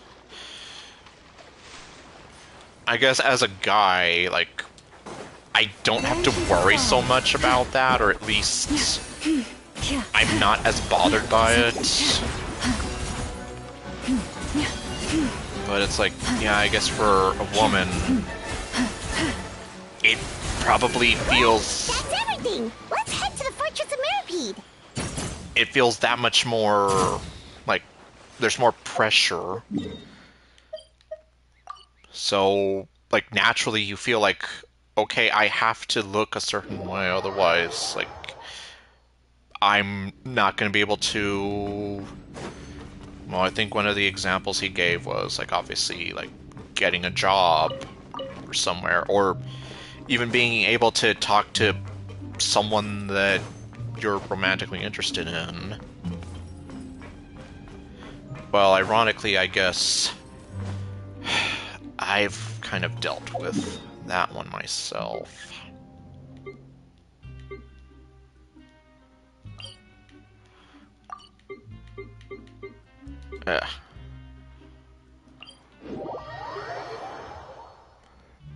Like, case in point, I used to even tell myself, like, if I think of Madeline for a moment, like, she's too beautiful to be interested in someone like me. And, like, yeah, I used to tell myself that a lot.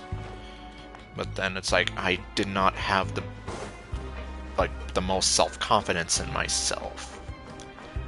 I still don't entirely, but I'd like to think I'm a little better now.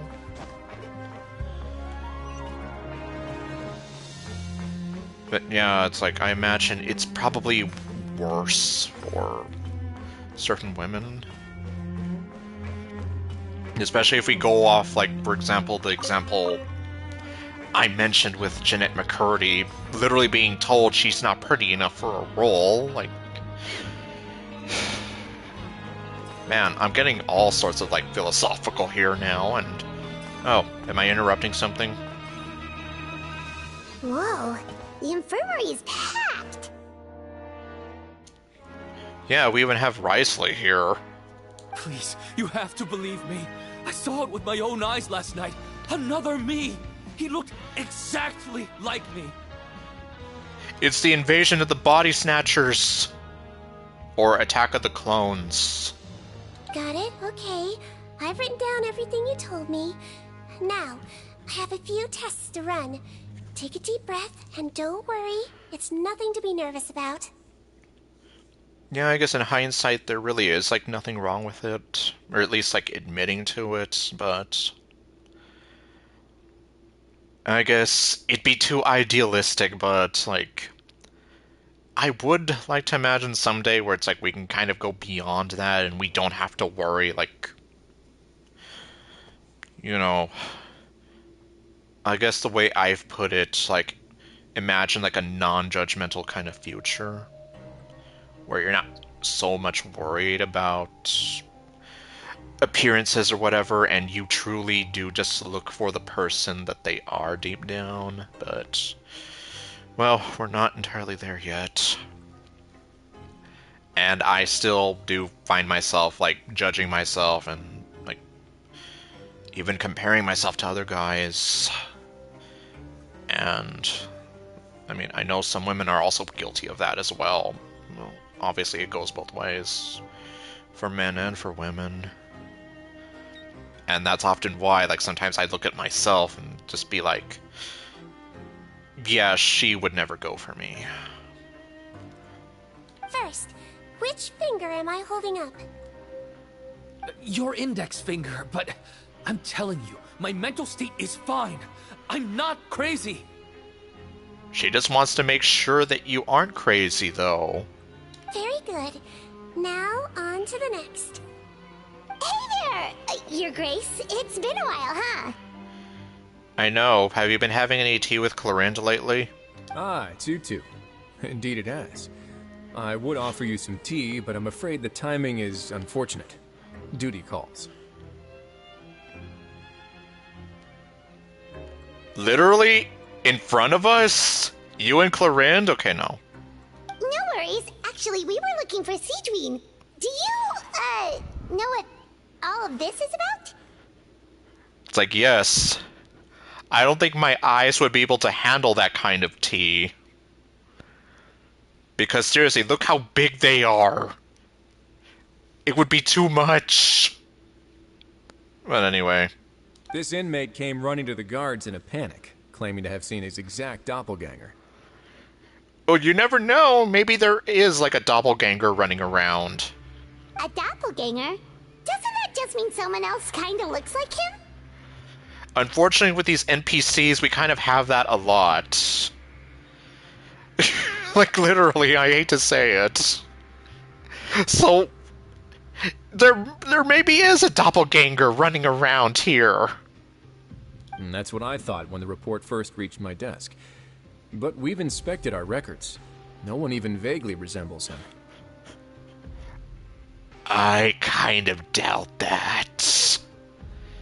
I mean, at least the face. I can't tell you how many male NPCs I've seen with that face. Considering how certain he is of what he saw, I can only surmise that he's having some mental issues. So I brought him for a medical evaluation. Alright, very good. Take a sip of water and rest for a bit. Evaluation complete. I couldn't find any symptoms pointing to a physical condition. I see. So do you still believe there's more likely to be an issue with his mind than his body? I have to assume so for now. Psychological issues are more difficult to detect. At this stage, we can at least confirm that he is in command of his cognitive faculties. The rumor mill will go crazy if word of this gets out. Guards, take him to the ward for a period of observation. Uh-oh. The Marechaussee Phantom has requested my cooperation on the case, otherwise I'd deal with this myself. Sorry for the trouble, head nurse, but I'll have to leave this to you. How convenient. No problem, Your Grace. I'll add him to my observation list. You're gonna take him to the secret room, aren't you? By the way, we have a couple of guests here who've made the trip just to see you. I imagine it must be important. You probably won't need to add them to your observation list, though. That's right, because Lumine will be observing you with her giant eyes of doom. Oh, Traveler, Paimon, it's you. Her eyes see all. Almost all. Hey there, Seedween! It's actually not that important, but... But Lumine is cute when she smiles like that. I'll be in my office if you desperately need me. Goodbye for now. Goodbye for now. Okay, bye-bye! Tell Clarinde I said hi.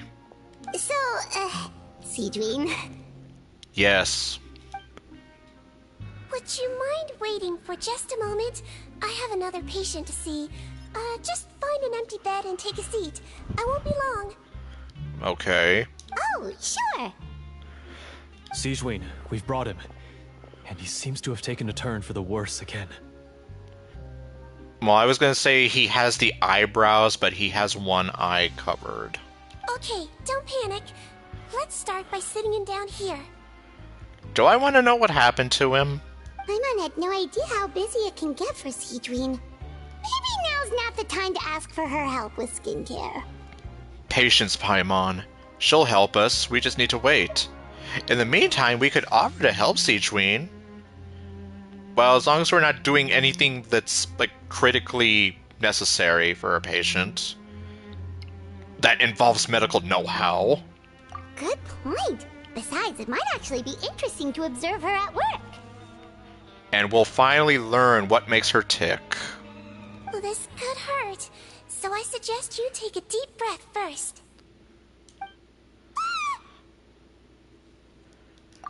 I'm sorry, what? Did his face melt? What happened to him? Okay, that's an appropriate response for something like that, then. Oh, God. It's anyone's guess. His face melted off shortly after arriving at the fortress. but since he's a serious offender, he can't be allowed out for medical treatment. Best we can do for now is ask the head nurse to give him something to manage the symptoms. What symptoms? Oh, this is gonna be awkward. We still need to bring him to the Marechaussee Phantom for questioning. What if he scares them half to death? Will that be our fault? I don't know. You say that he came here like that? The Marechaussee Phantom? Does this have something to do with the case Risley's dealing with? Yep, it was a huge case. They bagged a few dozen crooks in one fell swoop. And this guy's the baddest apple of the bunch. He harmed countless people. And now, it looks like it's all finally catching up with him. So you're basically saying that karma's finally, paying him back. You done gawking? Not yet. I need to check the severity of your ulcers to decide the right dosage. Ulcers. Jeez. Don't worry. We Melusines have a very different sense of aesthetics from humans. To me, he just looked like a little kitty with slightly scruffy fur, but still just as cute. That's a very weird analogy. I mean, on the one hand, it's encouraging, but on the other hand, I don't know about that. Don't patronize me. Do I look like a kid to you? Just give me the meds and let me out of here. I already missed my cell. Yeah, that was kind of the response I was expecting. Hey, lose the attitude. You dare talk back to our head nurse like that again, your days are numbered. Oh, it's fine. Okay, I'm going to apply the medication now. Tell me if it hurts, alright? I will say that Siegeween is definitely very patient, but I guess as not just a nurse, but as a head nurse, you kind of have to be. Look how nice Siegeween's being. And he still talks to her like that? What a nasty piece of work. Yeah, it's like, I guess, all my jokes aside about her being evil, yes, he's being a total jerk to her and she's still, trying to treat him with love and care. Can I leave now? Wow, not a peep. What a brave little guy. Thank you, Siegeween. And I apologize for the trouble. So, Traveler, Paimon, did you bring the ingredients? Yes, even though I didn't need to get them in the first place. We did, but we don't want to interfere or anything. You're busy saving lives here. I am Dr. Mario, and I am saving lives. Okay, no. Oh, don't be silly. I agreed to it, didn't I? Just hand me the ingredients, and I'll make some time to whip it into the improved version for you. Okay. Take a rest here if you want. Or, if you're not tired, I hear they're holding a new pancreation tournament in the administration area. Oh, great. I still have that world quest to do, too. Or alternatively, is there anything we could help you with, Siegeween? Take it as a token of our gratitude. I'm sure my eyes and I can handle it. That's right! Let us help you out! It's the least we could do. Good point. Kind-hearted humans start to develop guilt if they accept free help from others. Yes, because then it's like we feel like we owe the person. Don't worry. I'll take a look at my schedule. I'm sure I can find something to treat this condition. At least, as she put it, kind-hearted humans. There are people that will, take advantage of whatever kindness you show them and ride it all the way to the bank. Like that old saying, you give them an inch and they'll take a mile. I gotta warn you, though. It'll be tiring work. So I suggest you take a break first, then come back and see me when you're ready. Okay.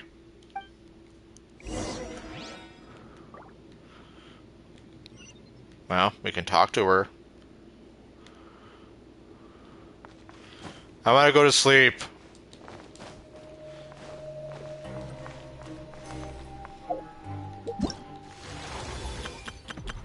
Oh, okay.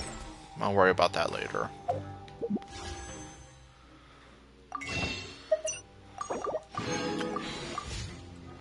Well,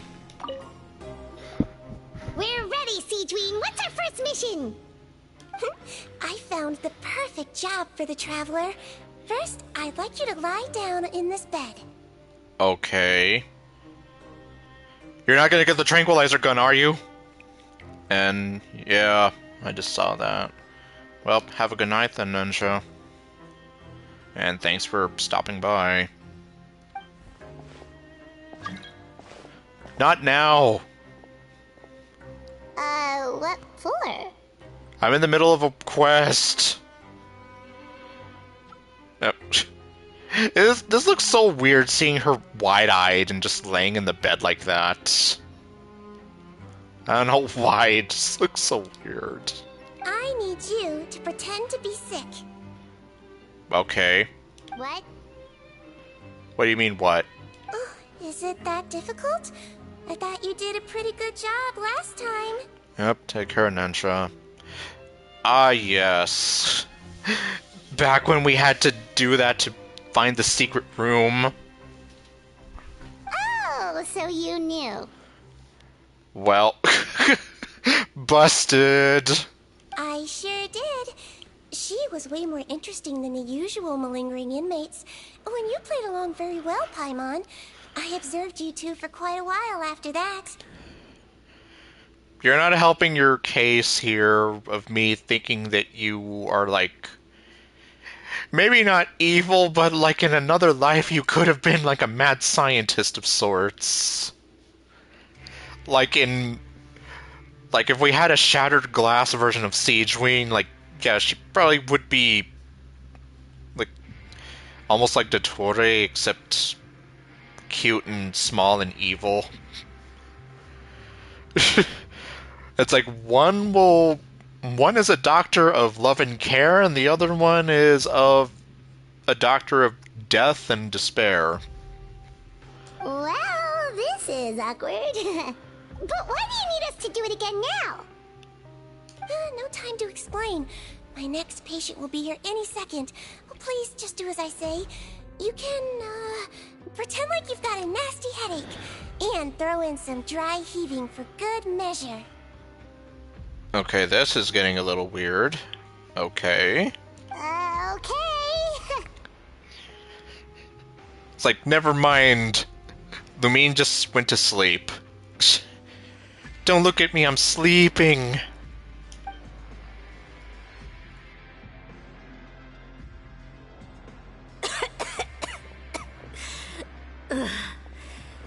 Hey, Doc, it's me.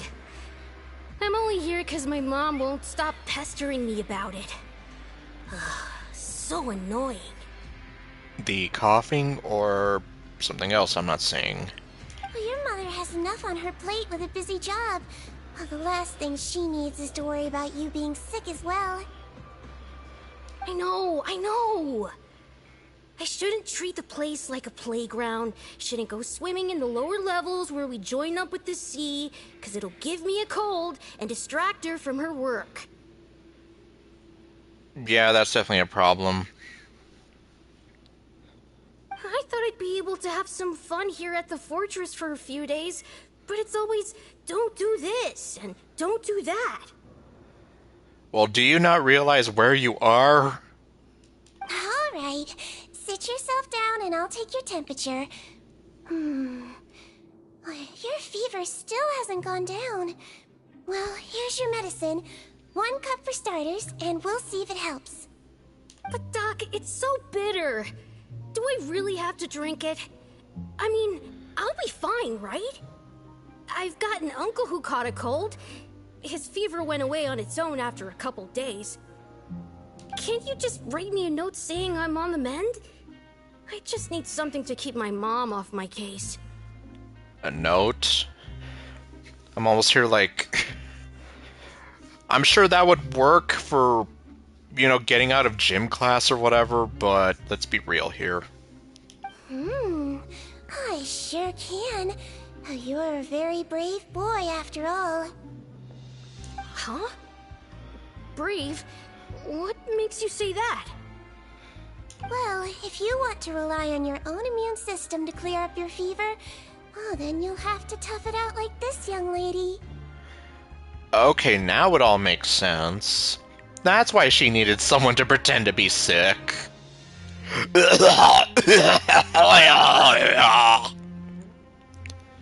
There. Is that good enough?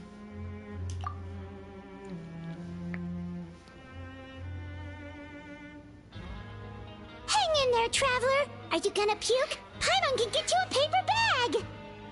Oh boy, a paper bag! Huh? It's like, that's right, little random kid.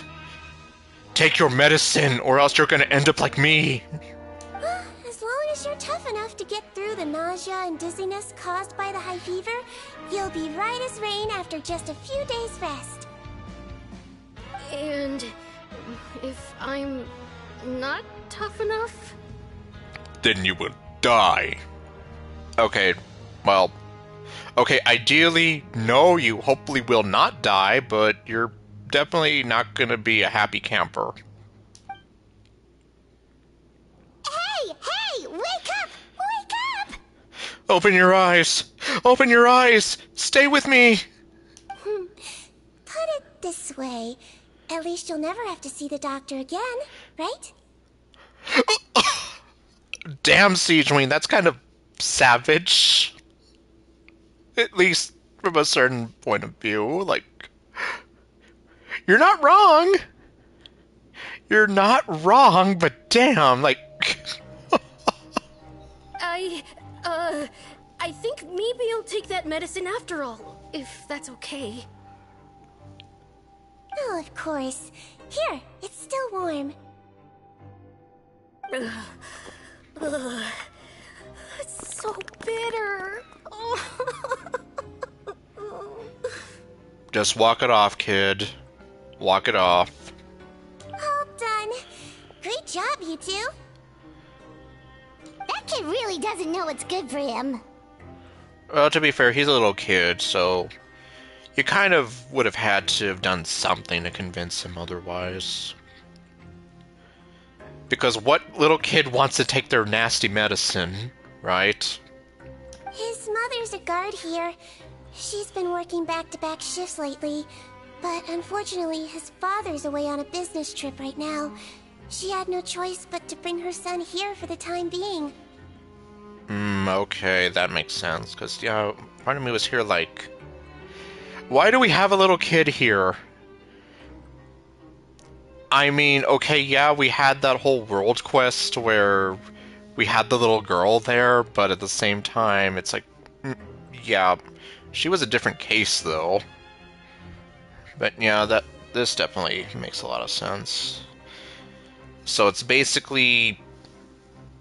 Yeah, she had no choice but to bring her son to work. Unfortunately, her work is just at the Fortress of Mirapede. He was quite happy at first. He seemed to think that the Fortress of Mirapede would be all fun and games. Why would he think that, though? So you made us put on that act just to scare a kid into taking his medicine? That's a pretty sneaky trick. Seems like there's a whole side to Siegeween we never knew about. What are you talking about? This is almost right up the alley of the evil Siegeween. Almost, sort of. It's a technique I learned from my teacher. Oh, your teacher? Oh, you had a teacher? Was she a Melusine doctor too? She was human. She passed away a long time ago. Oh, sorry. Do you feel like telling us a little bit about her? No, it's fine. I really liked my teacher, so it's always nice when I get to talk about her with other people. She was a traveling doctor, and since she didn't have a clinic, she'd go out and visit her patients wherever they were. Dealing with the badly behaved ones was her specialty. Oh, I see. And well, I guess that's how she kind of learned how to deal with, like, the guy with the melted face.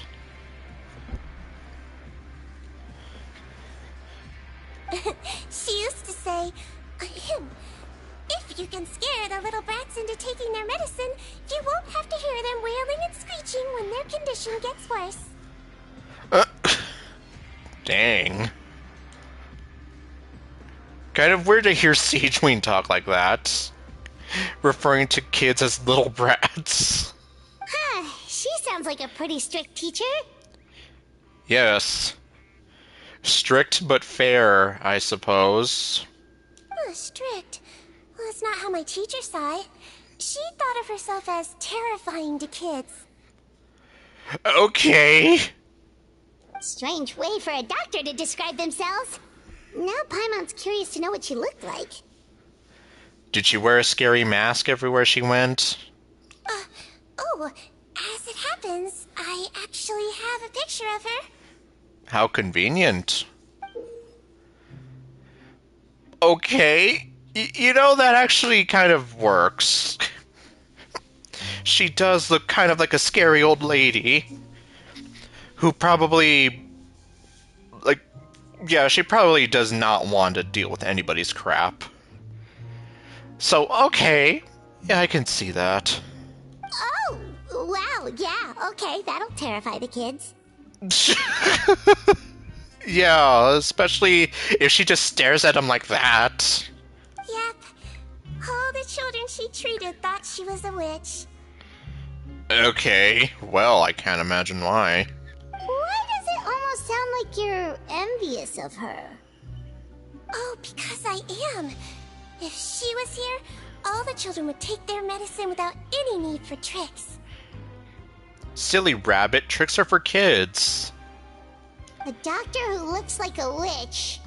True, they wouldn't dare try anything funny with her around. Right, because she'll totally curse them or something. Oh, me, on the other hand, it's hopeless. Children aren't afraid of me at all. You're just too warm and inviting and adorable and whatever else. It's like they don't want to run away from you. In fact, the little kids probably want to, like, hug you or talk to you or something. And you probably would be willing to give them a hug back. That's actually a good thing, you know? Yes. At least it'll be more like they respect you as opposed to fearing you. Oh, my next patient should be arriving now. Would you mind lending me a hand again? Oh, goody. Sure thing! On to the next mission! And that's what happened. Is it nighttime already? That flew by. You really have a busy job, Siegeween. I mean, she is the head nurse, and I think the only nurse around here, so I think she would have a busy job here. Well, thanks to you two, it was much easier today. Yes, because we're able to scare those kids straight. Aww. Glad we could help. Should we get some rest? It's getting pretty late. Oh, there is one last thing. I have to keep it confidential, so I usually leave it till after everyone's clocked out. Okay. Confidential? Are you sure you can tell us? Yeah, this isn't going to be like some kind of trade secret or something that you would be breaking an NDA for or something. It's fine. You're not living here anymore, so it's okay if you know. All it is I have to prepare some ingredients to make healthy meals with. Okay. And what's so top secret about that?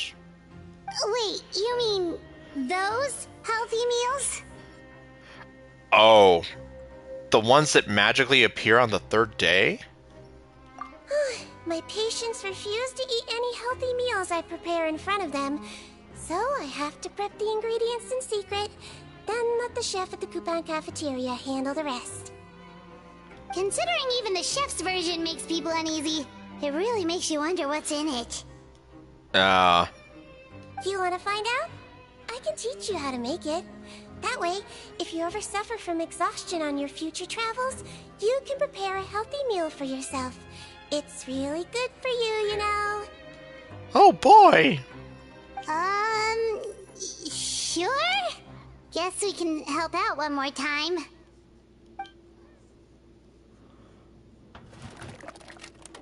The ingredients are ready. Now, put them on the table and add them in the order I tell you. First, we add this special slime condensate. Stir thoroughly, then pour it in. Oh, see that? It adds elasticity. It looks just like tasty jelly, doesn't it? I'll take your word for it. Oh. Yeah, it really does. Until you remember it's slime condensate. Well, we know it is, but the people eating it won't. Think of it that way. Next up, xenochromatic crystals. You want to crush them up into a fine powder, like powdered sugar. Wait, are those from Fontimer Aberrants? Are you sure they're edible? Yeah, and we fought a bunch of those earlier. Finally, we'll need some high-protein meat. Frogs are an excellent choice. You just need to clean their innards, and then you're left with some lovely, tender meat. And it tastes just like chicken. I'm actually not sure. I mean, I'm sure a lot of people have memories of dissecting frogs in school at some point, and I definitely do remember that. In fact, I think that was like what a friend of mine was saying at that point, that it looked like chicken, like we were cutting chicken meat or whatever, and I'm just like, okay. Oh! Frogs. You know, in case you don't have chicken. And we're done. All that's left now is to pack them into lunch boxes and hand them to Walsey. Oh boy! Yesterday in the production zone, I noticed an inmate who's been working for 2 days straight. That means it's a healthy meal for him tomorrow. Oh boy, I bet he can't wait. Seadwing really does have the inmate's best interests at heart. Yeah, the problem is she just has a weird way of going about it at times. Alright, well.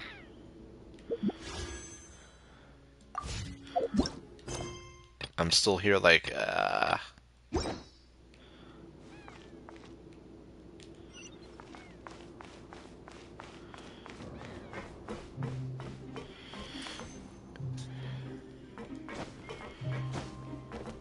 I'm just trying to figure out, like, okay.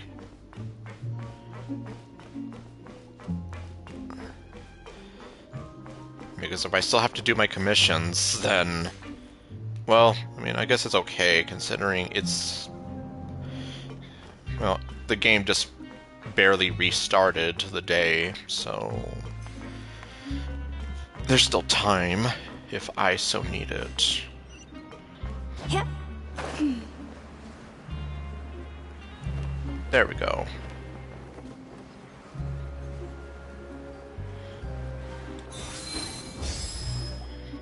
Ah, head nurse.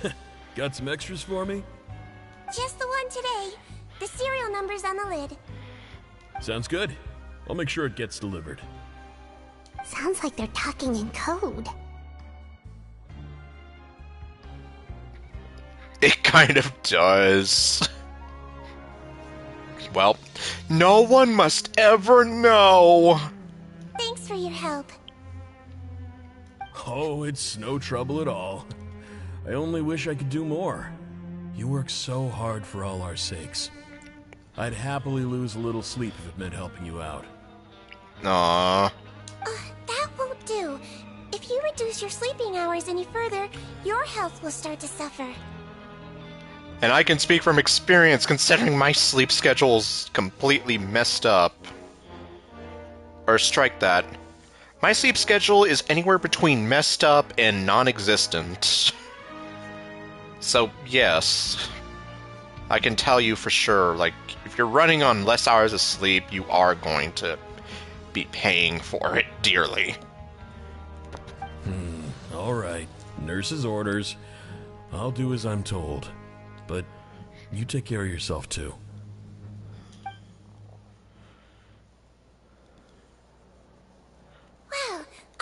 of work for today. Thanks for helping out, you two. Oh, really? Okay. Seems like the guards and staff here have a lot of respect for you, Seedream. In just one day of helping you with your work, it feels like we've done a lot for the fortress. Head nurse, please, wait. I'm sorry to disturb you this late at night, but I think you'll agree, this is urgent. Uh-oh. Okay, just relax and catch your breath. What's the matter?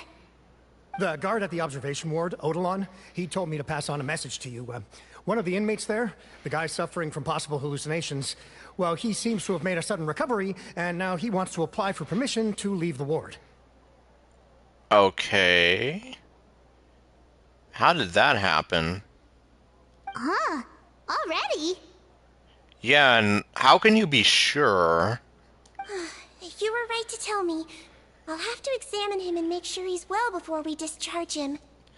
Yeah, I'm here like anybody could say like, "Oh, I'm totally fine. Like I want to leave now." But yeah, unless you know for sure that they're actually fine, it's like, yeah, you really shouldn't listen to them.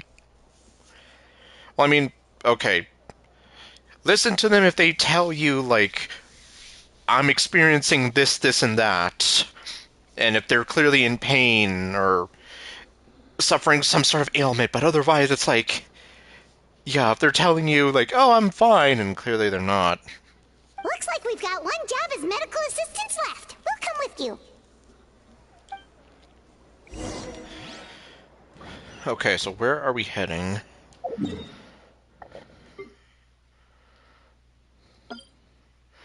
No, don't do that. Oh. I didn't see how many pins it said that I had left. Oh well. Yeah, they definitely changed the interface for some of this stuff, which I'm not complaining about. It just takes a bit of getting used to.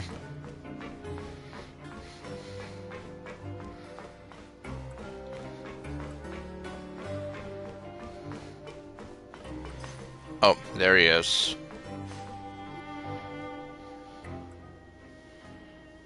Ah, head nurse, you're finally here. I'm so sorry for all the trouble I've caused you, but I believe I've now made a full recovery. Right. After giving it some thought, I'm sure that I was probably just seeing things. Stress-related, I imagine. I'd been working long hours, so I definitely wasn't in the best state of mind. Well, obviously we won't know for sure until she evaluates you. I totally understand. Still, I have to give you an examination before I can discharge you, okay? So, take a deep breath and don't be nervous. It'll be the exact same procedure as we did this morning. We can start whenever you're ready. Again, so sorry. I was in such a state this morning, I barely recall anything. Would you mind taking me through it again? Oh, not at all. It's a lot to remember. First up, we have a little cognitive test. Just concentrate and you'll be fine. To start with, which finger am I holding up? Your pinky.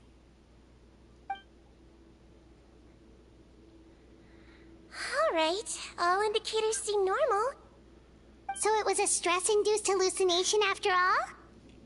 Well, I mean, we know that strange things happen in this game, so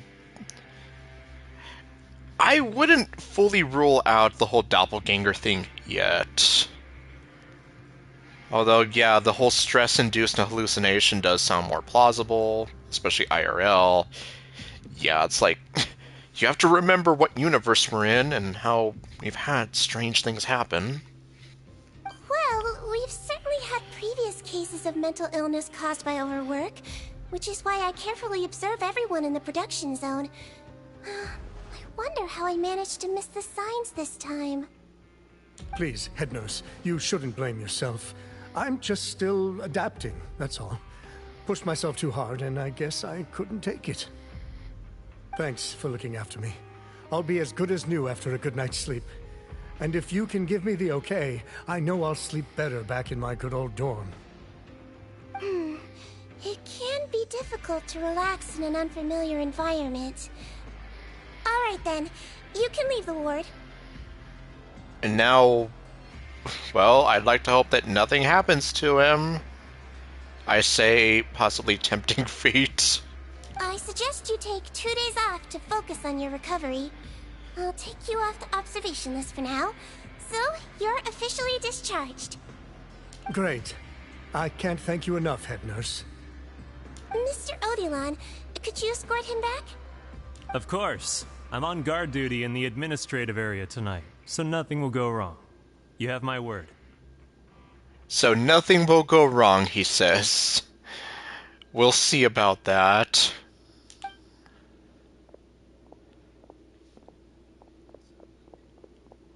Guess you're finally done for the day now, huh?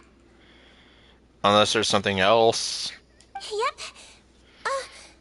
But I still haven't gotten around to making that improved lotion for you yet.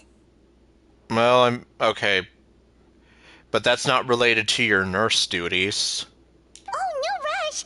Seriously, it's super late now. You should go get some rest too. Yeah, just like Wolsey said.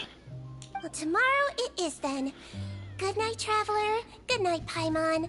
Hope you sleep well. I guess we're gonna be staying in here. Just like old times. Oh, don't you worry. We will. After a productive day of work, we're both gonna sleep like a log. Good night, Siege Queen. Don't do anything evil while I'm asleep. Yeah, sleep tight, Siegeween. See you tomorrow. Okay. Wait, switcheroo. Okay, well. There we go. Now I can go ahead and claim my rewards.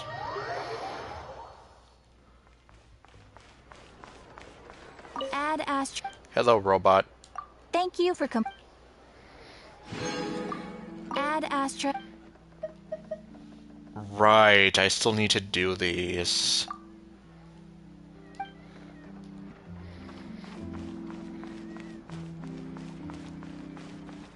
Well, obviously it's on my to-do list. My growing list. Or rather, my growing to-do list. Yep, you're right. Oops. Okay, there, I have 10 wishes again.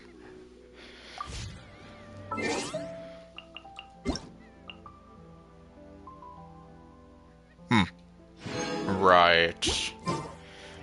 There's only like... Okay, I was gonna say, like, there's only like 2 days, right? No, it's about 3 days. So, either way, yeah, it's ending pretty soon. Okay. What I think I'm gonna do first here is... I'm actually gonna try and knock out some of this stuff with the teapot.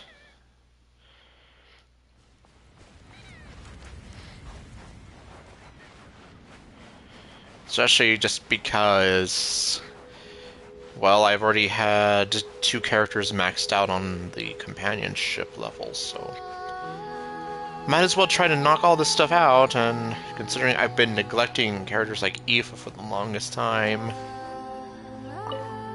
So, you have this whole pad all to yourself? Not just this whole pad, this whole private island. That's impressive. You could raise probably 10 Saurians here.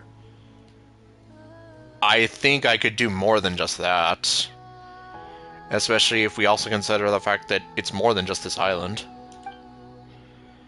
Yep, see. Okay, how do you like it here? Would you like to have a chat with me? And anything you'd like to do. So let's just head on down the line. It's pretty great. There's fresh air, plenty of space, it's comfortable and cozy. Pets and Saurians would feel right at home here. A true vet, always thinking about animals. Everyone's got their own focus. I'm sure you could teach me a thing or two about adventuring, for instance. Oh, yeah, that's true. Or maybe how to save the world, nation by nation. That sounds like a compliment? Question mark? Maybe? Of course. You helped Natlan in its hour of need. People like you deserve all the praise they can get. Yep, Lumine's a war hero in Natlan. From what I see, you have a lot of experience surviving in the wild, and you have a real zest for life in general. In other words, you're exactly the kind of person I want to be friends with. Oh yeah?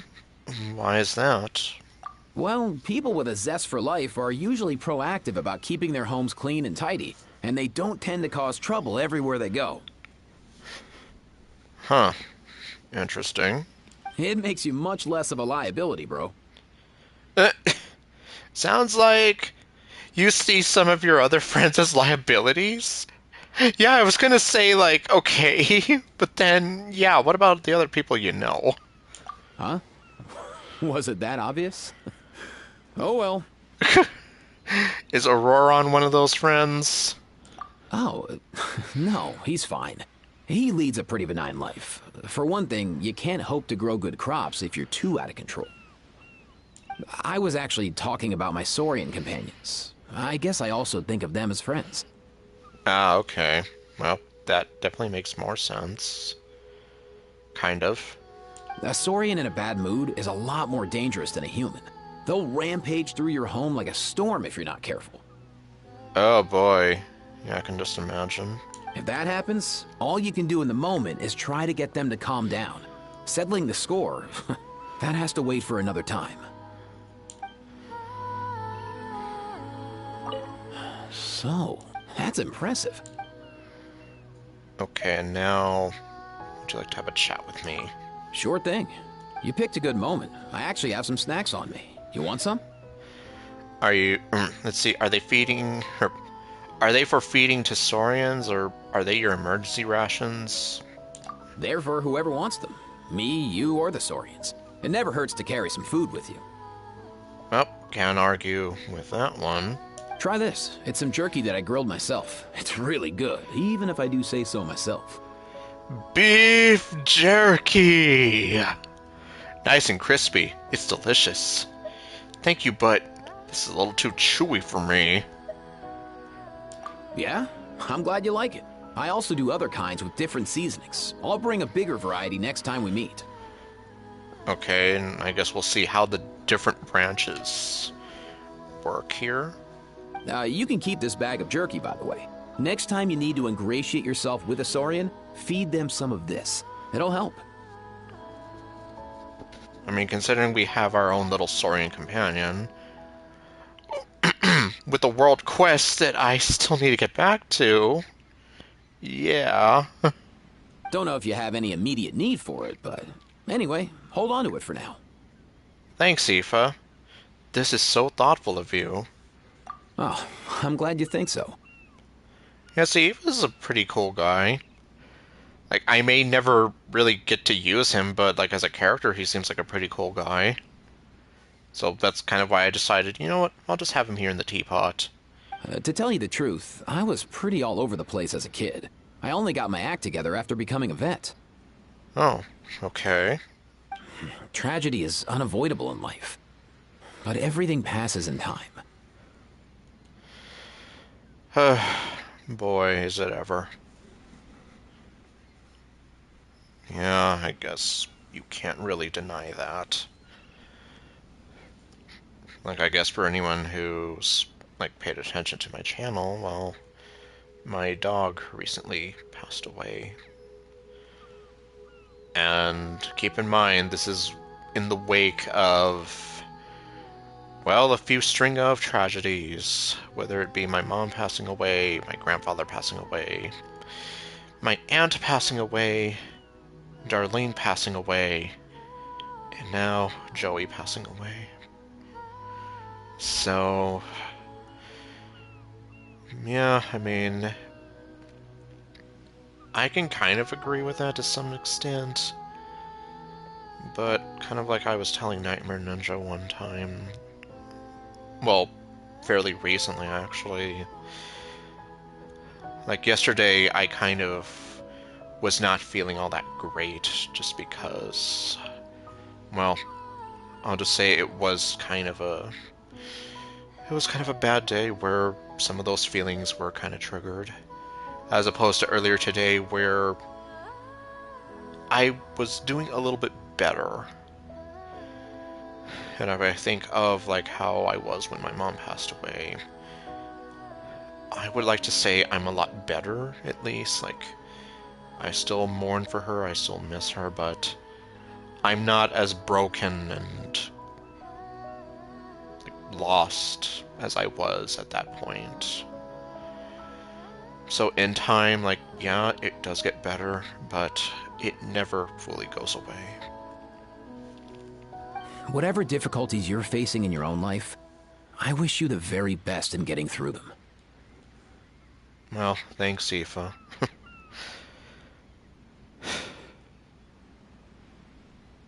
I guess it's kind of ironic how I waited until now, like after Joey passed away, to actually like go through these these conversations with Aoife, just for him to tell me that.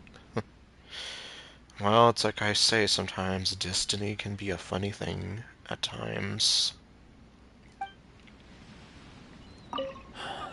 That's impressive. Okay.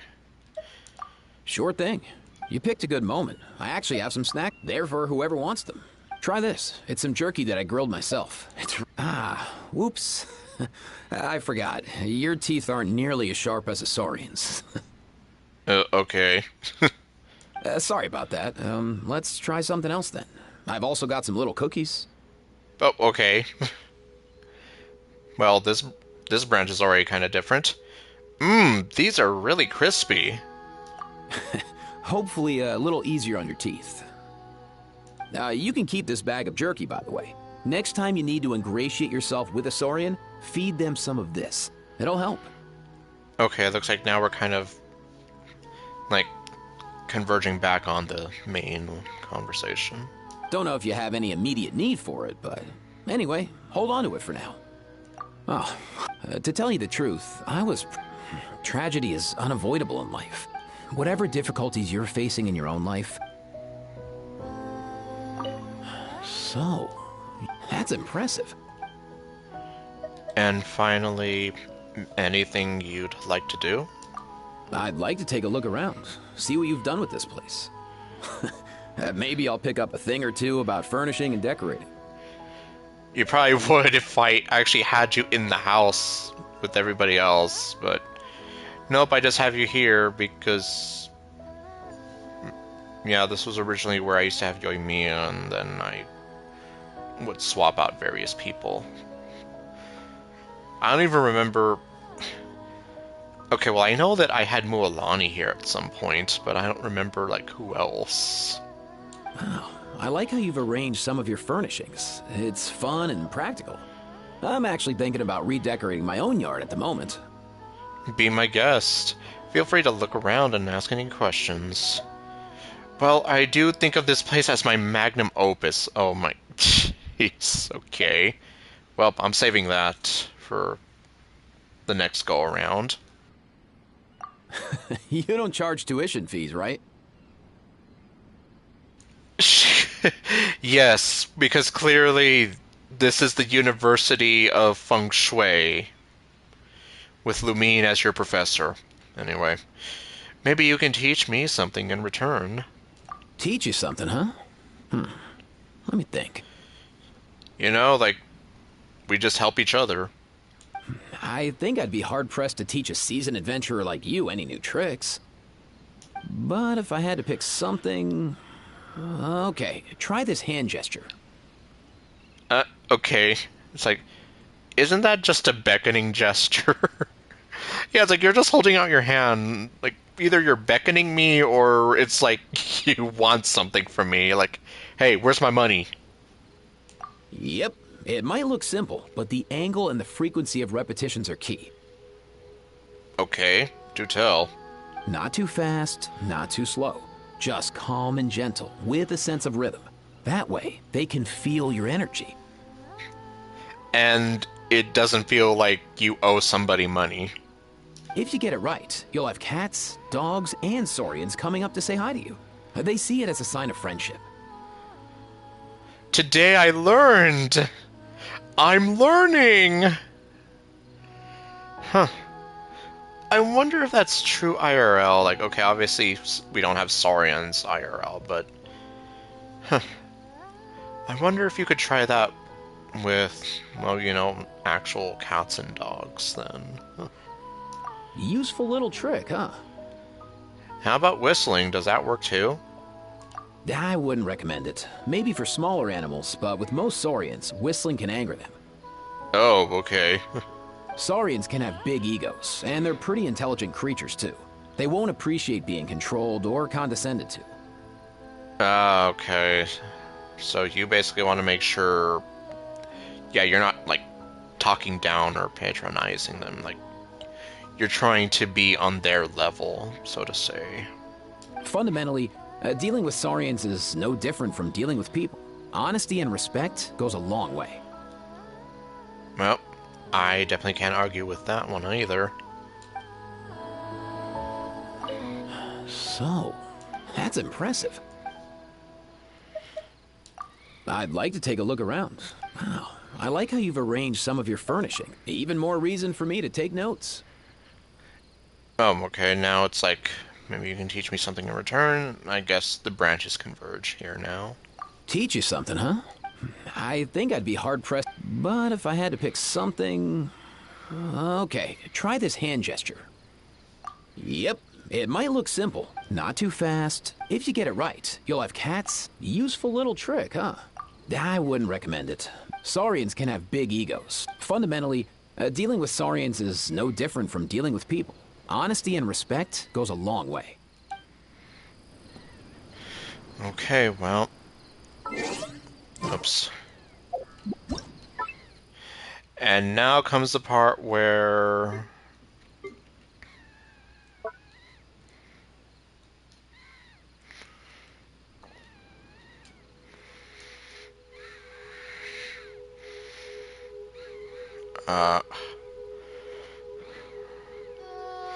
Okay, there we go. I was like, it's been a while since I've done this. At least.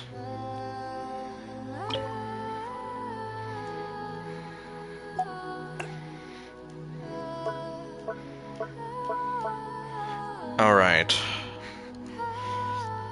Who should I put out here?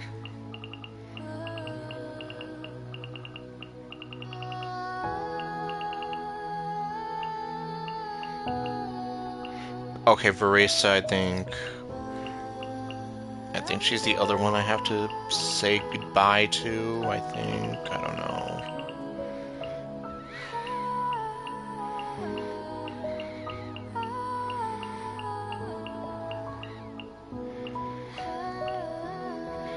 Mizuki, I have no idea, like, why she doesn't show up anywhere.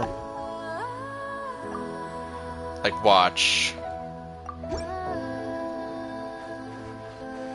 I put her there, yet, no matter what happens,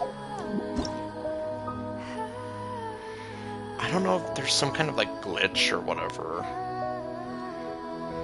Okay, I passed her.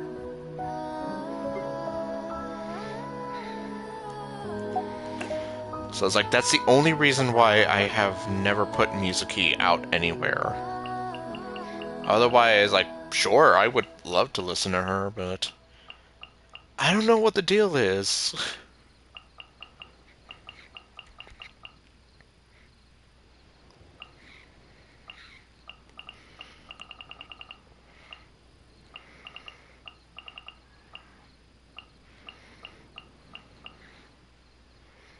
Well, you know what? Sure.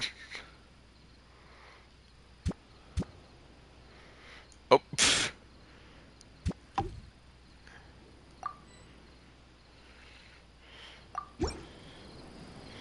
Okay, well, at least Amber's here.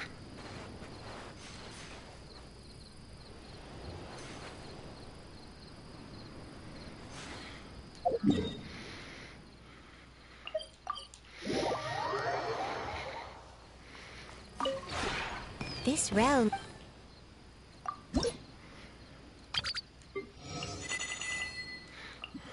Oh no, it's Nefer. Okay, well. Yeah, I guess that makes sense considering I do use her a lot. Yeah, I've been using her quite a bit, especially with domains. If you ever...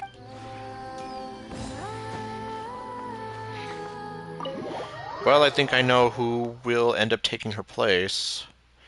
But first, let's go talk to her. Assuming I can remember... Oh, okay, she's right here. Listen, I'm not one to begrudge people a little secret here and there. But This is taking it a bit far, don't you think? What? Why? Okay, how do you like it here? Would you like to have a chat with me? Is there anything you'd like to do? It's wonderful. There's simply nothing I could complain about. Well, except for the fact that it borders on being too comfortable. The urge to lie down and abandon my responsibilities is hard to resist. So it sounds like you're just lost in paradise. Well, I want people to be able to relax here. Slacking off is what this place is for. I can see that. But I'm afraid that's a foreign concept to me. Whether it's Nodcry or my far-off homeland, peace of mind doesn't exactly come with the territory. Yes, especially given what we know about her past. Quite the open book, aren't you? I can tell what you're thinking. What does she have to complain about? She just sends Yehoda to do her dirty work. No, I'm just messing with you. The most I got from that smile was that you're in a good mood. So what's the reason? Struck it big on a commission? Lumina's just staring at you with her empty eyes of doom. No, Paimon promised to start handling breakfast from now on. Well, let's see how that lasts. Actually, it's been pretty light on the commission front lately. No, it hasn't. Is that so? Well, then the little one needs to be trained well. I'm sure Aino could help if she needs specialized Paimon-sized cooking equipment. Oh, yeah, I guess that's true. In any case, your travel companion finally agreed to start splitting the chores, huh? Aiming for a better work-life balance? You should take a break every now and then too, Nefer. I mean, honestly, yeah, especially considering how hard you work and everything you do. You're preaching to the choir. Too bad I've got everyone in Nodcry, including my boss, gunning for the exact opposite. Okay, and what do you mean your boss? I thought you were your own boss. That said, save me a room here, just in case. Who knows, maybe I'll get a chance for a real break someday. Okay, now you really have me curious. And when that day comes... on second thought, better not say the last part out loud, or it won't come true. Listen, but this... It's wonderful. Well, except for the fact that it bored... I can see that. Whether it's Nodcry or... Quite the open... Just messing with you.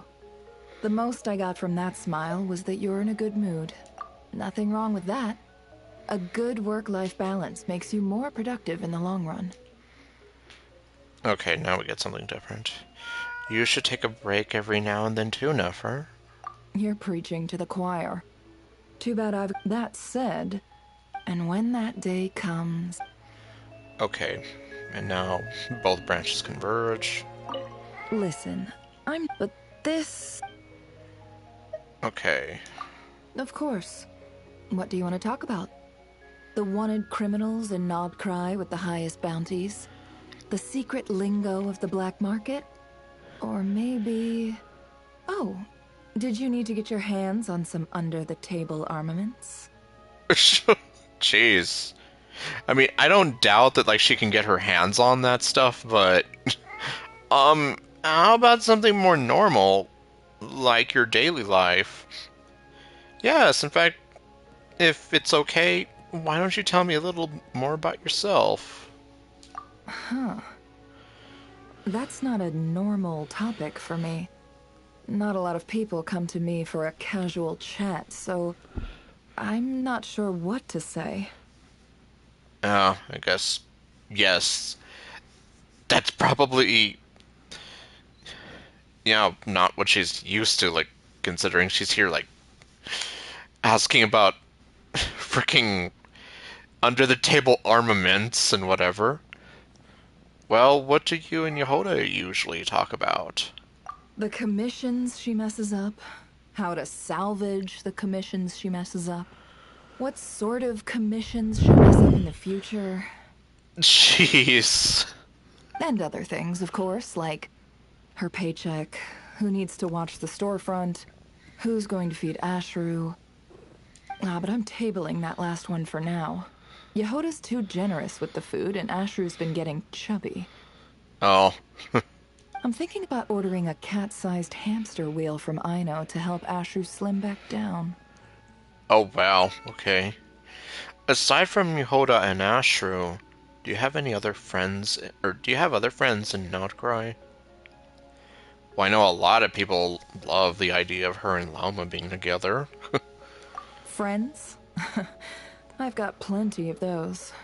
Why? Interested in meeting some of these friends of mine? I can introduce you to them sometime. Well, not so much the whole I've got friends in high places kind of thing, but real friends, I mean. I am talking about real friends. These ladies and gentlemen are esteemed guests of the Curatorium. Our friendship has inspired many a generous financial donation on their part. Okay. It's a friendship that will remain unbreakable. Until they run out of Mora, at least. Then that just makes them your customers. You called them esteemed guests. Yeah, it's like we're talking about an unconditional friendship, so to say. Like, you're friends with the person because you want to be friends with the person, not because their money does the talking for them. At the Curatorium, the line between guests and friends is a thin one indeed. Well then. After all, we deal in goods that cannot be seen or touched. There are no guarantees in a business like that. Yeah, I guess information, it's intangible, so yes. Without a solid friendship and the level of trust that comes with it, how could I convince my guests to part with their precious Mora? How does one establish that sort of friendship? How indeed. I'll skip over the tricks of the trade. The most important thing is to find common ground. Shared hobbies or habits. A common friend. Or a common enemy. Similarities, you see, are the source from which friendship flows. And with a few nudges in the right direction, it can be nurtured into a rushing river. Of course, if you alone control the source, you alone control the entire river of friendship. Okay. And that means, whether the river remains clear or turns muddy, flows freely or dries up, is all in your hands. Yeah, I'm kind of with Lumine on this. I don't want to control my friendships. I prefer friendships to happen naturally. Yes, I can see that. I'm sure that's part of what people find so endearing about you. Still, it's best to be careful. I've seen people bare their soul, only for it to be sold to the highest bidder. Oh. Well then. If you ever meet someone you can't read, feel free to ask me. I'll help you separate the loyal ones from the snakes waiting to strike while your back is turned. Well, I guess Nefer is, in our case, one of those friends in high places. But don't worry. No matter how well hidden they think they are, they'll never escape my gaze. Yeah, I don't doubt it. Listen, but this... Of course. What do you want to... Huh. The commission and other things, of course. Ah, but I'm tabling that last one. I'm thinking about ordering a cat-sized hamster wheel from Ina. Friends? I've got plenty of those.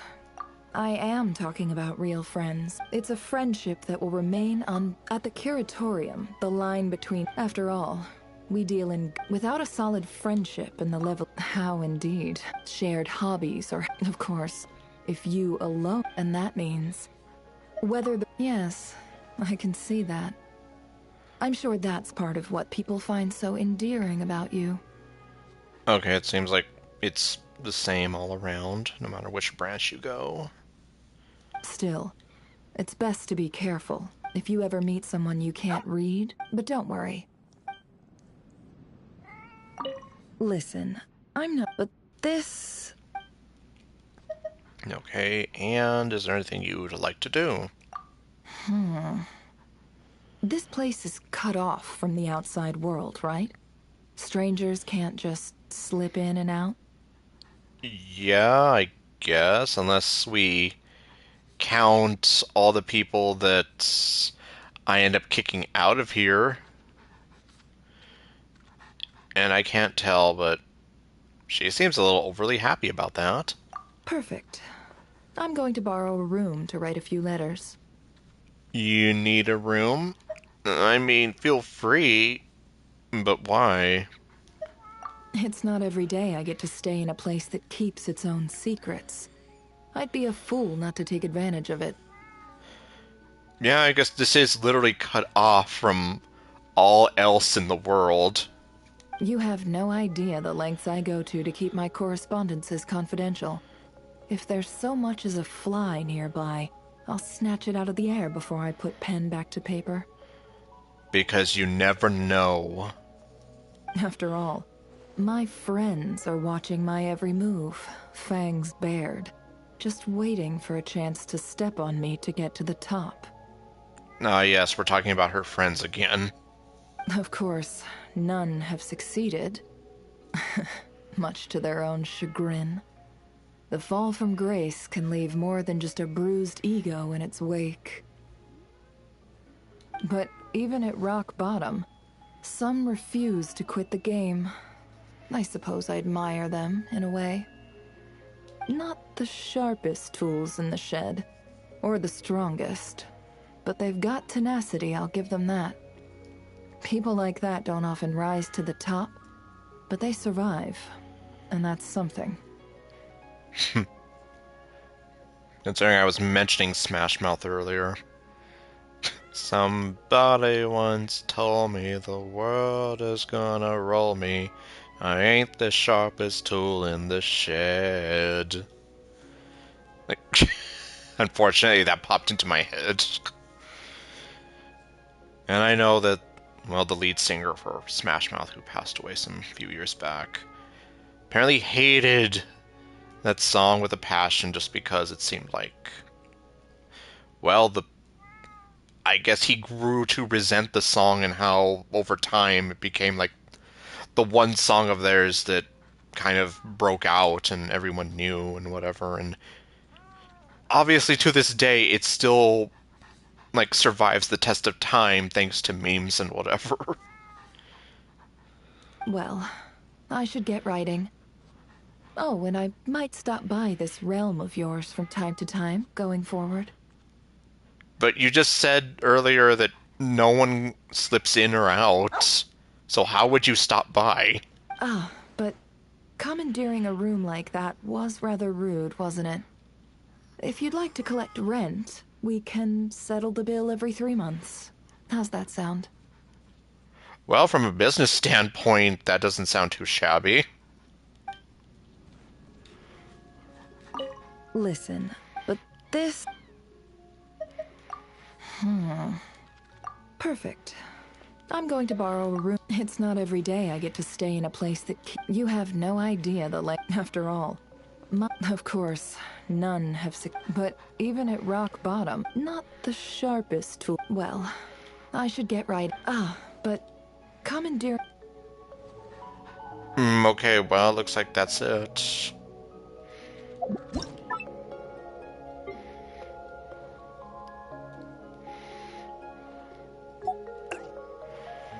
Okay.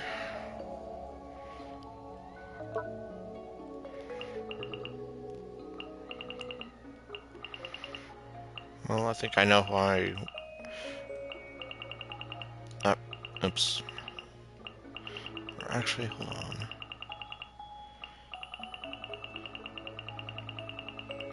Well, at least half of my roster is taken care of.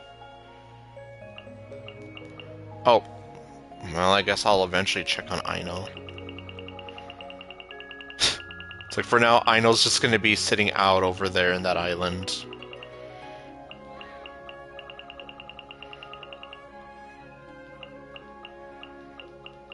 Although...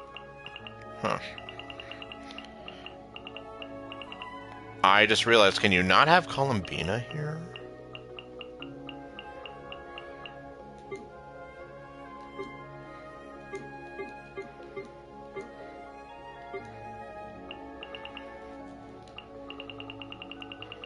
That's interesting.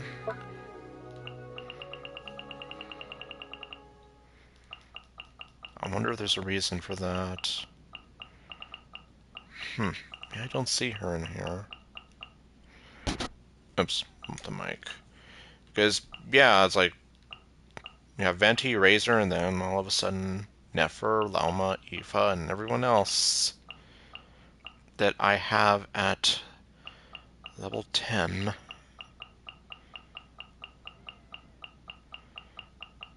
I don't know, unless...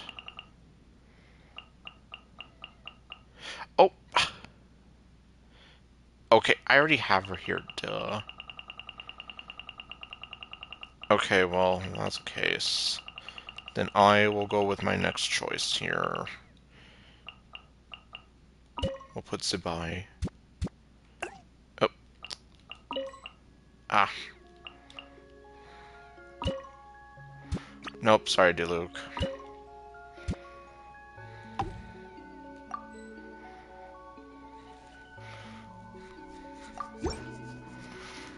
Okay, she does show up.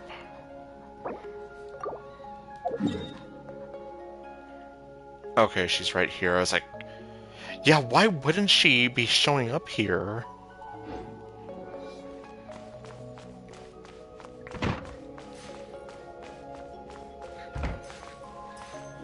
Oh. What about the background music?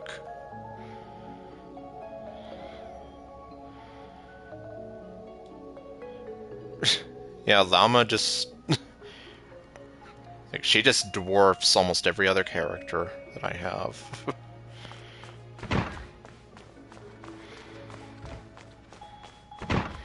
Okay, Lisa's there.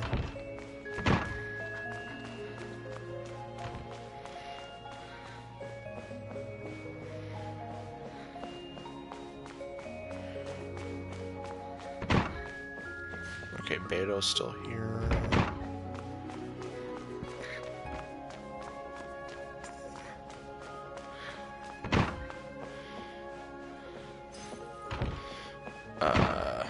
Oh, right. The Hu Tao doll.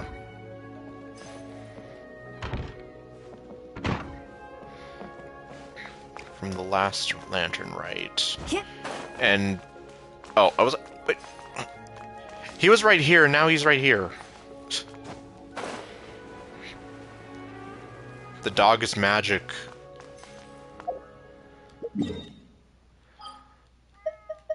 Okay, well... what I think I'll just do, considering the time and whatever, and just how I'm feeling, I think I will go ahead and call it there. Oh, okay. Well, I don't have to worry about that. I will just take that away for now. And I can come back to it later. Alright, so I guess next time, unless they throw another event at us, well, actually, No, well, the new banners are going to be out by the time I'm streaming again. Well, I guess I'll see what that new update brings with it. Otherwise, I guess unless there's any sort of events going on or anything else that needs my attention, I would like to ideally think we will be continuing on with Siegewene's story, and who knows if eventually, maybe someday, I will get back to Sino's story that I just kind of left. But anyway, so thank you all for watching. I'll see you guys next time with what else I do. Later, folks.